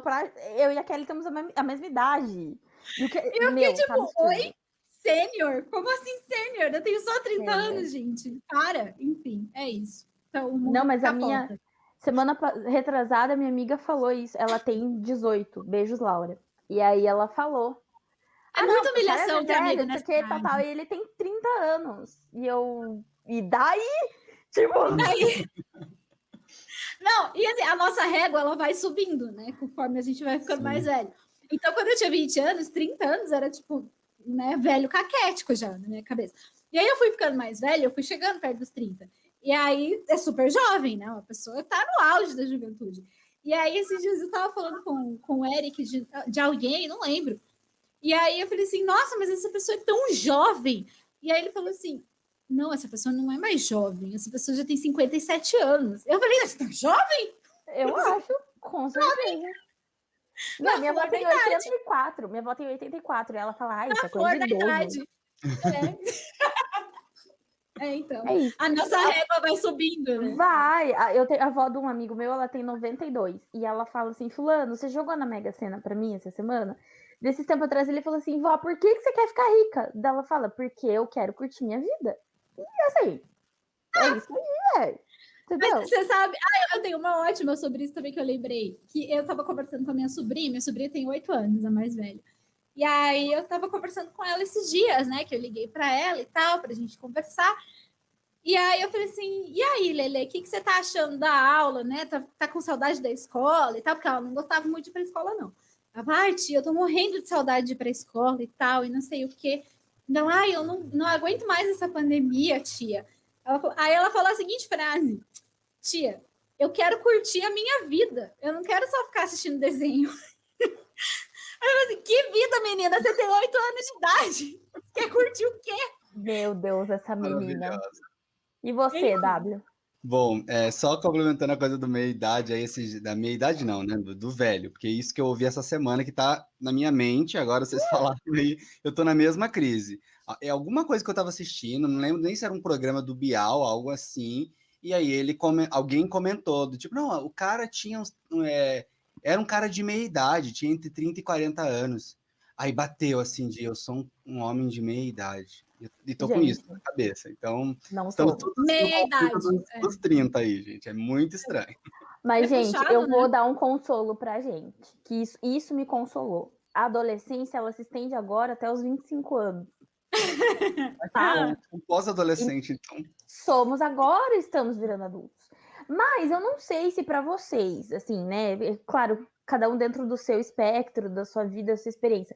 Mas eu senti que eu me tornei adulta não foi com 18 anos. Eu me senti ali com uns 24, 25, realmente. Eu não Que senti aí... ainda, engraçado. Você não sentiu ainda? Ah, então, ótimo. A sua adolescência ainda estende mais, entendeu?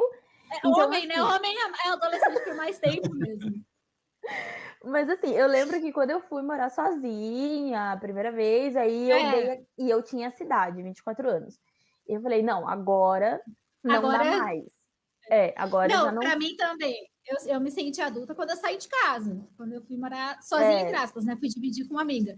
Mas aí era aquela coisa, né? Eu tinha o quê? 23, 24 anos também. acho que era Mesma coisa, foi mesmo período quase. E aí eu percebi assim, cara, agora eu preciso cuidar da minha vida, porque voltar para casa tá descartado. Então, se tudo der errado, fudeu. Exato. É isso. Aí eu me Mas senti eu, mais assim, adulta mesmo. falando sério, eu acho que é uma coisa estranha que acontece comigo. Eu nunca me senti adolescente, eu pulei a adolescência. Eu não tive a fase de amigos, sair, beber, se divertir. Eu não sei me divertir, eu não sei. Eu vou para uma festa, eu vejo as pessoas e fico, que se faz numa festa? Eu não sei estar numa festa, sabe? Eu me sinto mal de verdade, assim. Eu acho que um dos momentos de festa que eu mais me diverti foi o casamento da Kelly e do Eric, por ser pessoas que o Eric é meu irmão, entendeu? Aí foi uma outra história e eu me diverti, mas é muito difícil, eu não tive essa fase. Então, eu trabalho desde os 16, de pagar todas as minhas contas e não depender mais do meu pai e da minha mãe, eu não consigo separar. Eu moro sozinho desde os 23, mas desde sempre foi isso. Só que na minha cabeça, inclusive é o eu lírico das letras e dos contos, eu sou um menino que está brincando de fazer. Quando era criança, eu brincava de escrever, de criar e de cantar, e agora eu continuo brincando de escrever.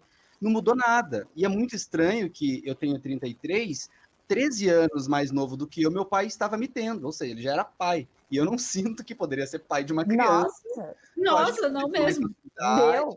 Financeira e mental. Tá bem estranho. Eu ainda me sinto um menino de verdade. Não é uma questão de, a pessoa é velho e não quer aceitar que é velho. Não, internamente. Se eu me olho no espelho, é o mesmo dos 10 anos, 12 anos. Eu partilho isso. Eu voltei a morar com a minha avó, né? E essa questão materna, na verdade, eu sinto que eu vivo com ela. Eu virei mãe da minha avó. No sentido de eu pago as contas, eu dou bronca, eu cuido da alimentação dela. E ela me respeita muito, assim. Aí esses dias a gente tava brincando, eu falei assim, a gente não é vó e neta, a gente é colega de casa. E ela, a gente é colega de casa e tal, né? Gracinha. E só que ao mesmo tempo que a gente é muito amigas, ela me pergunta, posso tomar esse remédio? Eu posso comer essa comida? Eu posso fazer tal coisa? Depois Ai, que sorte a sua, amiga, que geralmente vão ficando velhos, vão ficando mais teimosos. Mas eu não vou defender 100%, porque às vezes eu chego em casa, ela tá pendurada numa escada lavando vidro, né? Então, assim, mas ao mesmo tempo ela é muito disciplinada nesse. A Kelly já viu, ela é muito disciplinada com os remédios dela, ela é uma pessoa bem responsável nesse sentido. Quero tanto conhecer sua avó, eu vejo os textos. Ela é fofa. Ela é maravilhosa. Ela é linda. Ela é maravilhosa. E aí, tipo, semana passada. Não, mentira, foi anteontem, semana passada. Ela me contou. Olha só o rolê, gente. É um podcast só da minha avó. Eu emprestei o cartão de crédito para uma amiga comprar uma televisão para minha amiga prima adotiva, assim, que é a Nath. E aí a Nath, né, paga as parcelas para mim. Na época ela tava sem cartão e tal. E aí essa semana minha avó falou assim, então, porque daí a Nath tava dando dinheiro pra minha avó. E eu pagando as parcelas do cartão normal, né? E aí minha avó falou assim, não, é porque a Nath tá dando as parcelas pra mim, e aí eu já tenho R$2.000. Oi? E eu falei assim, e esse caixa 2 aqui, gente? Oi? Ela não me repassa as parcelas. Se você pagando. Certinho. Então, mas é que assim, tipo, ela dava pra Nath, e aí a Nath dava o dinheiro pra minha avó, mas eu também esqueci de... Ai, que rica! Tanto né? faz! Você Eu tô viu, pagando né? uma TV R$15 a mais, a menos. Na minha cabeça, eu pensava assim, deixa a minha avó pegar ali, é uma parcela baixa, deixa pra minha avó, né, ela vai... Mas também não me liguei que, tipo, ela possivelmente podia estar fazendo um... E fez, a danadinha. R$500 pisca na minha planilha, assim, ó. R$10 pisca. Opa, tá faltando R$10. Eu fico pensando, aonde foi esse R$10? Aonde que eu enfiei R$10? Então, não é nem questão de rica, gente. É que eu pensava assim, ela tá pegando dinheiro pra ela fazer uma coisinha pra ela, tá gastando, Uma né? compra, Não, né? Alguma coisa. a bichinha Olha. fez uma poupança. Um E eu caixa falei, 2. Um caixa Maravilhoso. gente. Maravilhosa. Fora os Maravilhoso. R$50 que ela cobra por arrumar meu guarda-roupa, né? Oi? Toda vez que... pra arrumar Deixa meu eu guarda-roupa é Eu 50, arrumo por 45. juro. R$50. Hoje, por exemplo, que Gente, o meu ainda bem que guarda-roupa... minha mãe nunca teve essa ideia. Não, minha Não avó, põe as gente, duas em contato. vocês não sabem o que eu passo. Ainda bem que minha mãe nunca teve essa ideia, porque minha mãe é a louca de arrumar os guarda-roupa. Você não tem ideia. Gente, fazer o quê, né? Tem que pagar pra Gente. viver. Gente, deu 2 horas de podcast dentro Gente, eu não da nossa contei minha margem história, de calma. erro. Nossa, é verdade. Perdão, A gente cortou o W. W. Perdão, W. Sem problema. Então, o meu aconteceu com a minha amiga, aconteceu com a minha melhor amiga, que é a minha mãe. A Kelly já conhece, né? A minha mãe, ela é um meme. Só que ela é um Ela meme é que maravilhosa. não sabe que é um meme, assim. Ela faz as coisas. Se ela querer ser engraçada, não é um meme, é normal como qualquer mãe. Mas quando ela quer ser normal, aí o bicho pega. Então, Ela é um essa meme história... involuntário. Então, o que aconteceu? Minha mãe, ela trabalhava de cozinheira. Num lugar, assim, que eu não concordava muito, porque ela trabalhava muito, saía de casa às 5 da manhã, pegava um monte de ônibus para ir, para voltar, ganhava uma mixaria. E eu falei, mãe, e ela gosta muito de limpar as coisas, assim, ela é diarista hoje, mas sabe assim, uma diarista vocação mesmo? Ela fica feliz, mais feliz com fazer bem feito do que o pagamento em si, assim, ela é muito feliz com o trabalho dela. E, inclusive, é um exemplo para mim disso, sabe? De pessoa que é o ofício. Esse é meu ofício para fazer, dar bem feito, né? E aí, aconteceu que a gente fez uma nova cartela de clientes para ela poder sair desse emprego que ela estava. Ela começou a ganhar 2, 3 vezes mais fazendo isso. E coincidiu que, sei lá, de 4, 5 pessoas, 3 eram LGBT. Minha mãe ficou feliz da vida, falou, nossa, essas pessoas, né, gays e lésbicas, eles são muito bonzinhos, muito legal trabalhar para eles. E aí, beleza. Um dia, uma amiga minha me manda um print do Facebook, que minha mãe colocou assim, Ai, meu Deus. atenção, gays e lésbicas. Ai, meu Deus. Eu tô trabalhando de diarista, não sei o quê, e marcando as pessoas, ó, essas pessoas aqui dão referência, não sei o quê. Eu liguei na hora e falei, mãe, não pode fazer isso. É uma discriminação. É a mesma coisa que você falar, atenção, pessoas negras. Faz sentido? Ela, não faz. Eu entendi, ó, a intenção dela, né? Não era uma intenção de discriminar. Mas desde então virou Era uma intenção de eu gosto mais dessas pessoas porque elas são mais legais, mas não. Ai, gente. Era uma discriminação com os héteros. Só que ela virou um meme, porque agora qualquer coisa que eu vou dizer, atenção, gays e lésbicas. Vamos lá. Gente, que maravilhosa. Maravilhosa. Não, e ela super empreendedora, porque ela pegou um nicho, entendeu? Sim. Ela entendeu isso, gente. Não, e ela, gente, ela tem um sprayzinho que só ela faz, que ela mistura o Ajax com não sei o que, com álcool gel, não sei o que, para deixar o cheirinho na casa das pessoas, que é o dela. Ai, gente. Quando alguém manda Que uma mensagem legal! pra ela encaminha pra mim a mensagem, do tipo, olha o que a pessoa falou do meu trabalho, sabe? É mais do que o dinheiro. O dinheiro é uma consequência. Ela tá preocupada com o ofício. E ela chega, ela tem uma estratégia. Não, eu vou começar pelo banheiro, porque daí eu deixo isso aqui de molho, começo a colocar lá. Sabe assim, uma organização empresarial que na cabeça dela não é, mas eu falo, mãe, isso é científico, é problema, justificativa, hipótese. Então é maravilhoso. Gente, que maravilhoso! Adorei. Eu vou usar isso pra minha vida. É maravilhoso!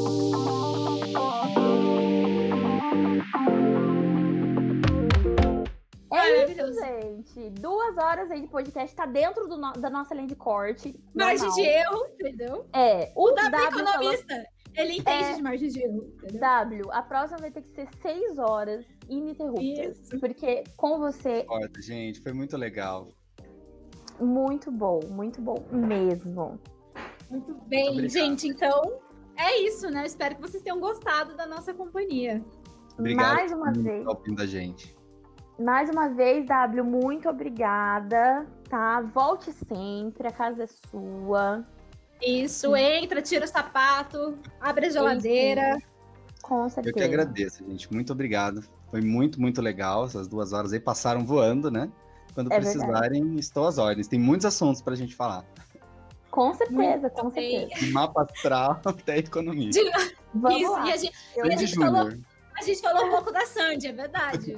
Sim, É Tem que fazer verdade. um A gente não falou de Harry Potter. Esse é quase Nossa! um ano pra mim. Sim, eu amo Harry Potter. Inclusive, terminei de ler agora, esse ano de novo.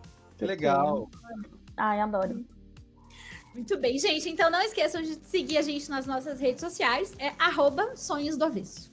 A gente vai se ver sempre por aqui com convidados incríveis como o W, falando de todo tipo de assunto.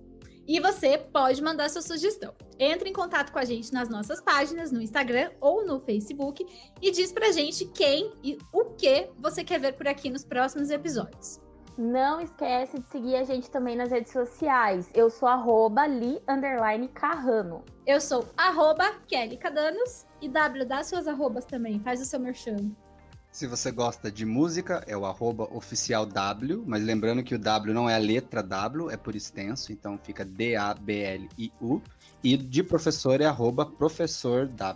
Esse podcast é uma produção do Regra dos Terços. Segue também a gente nas redes sociais. É isso aí, gente. Até a próxima!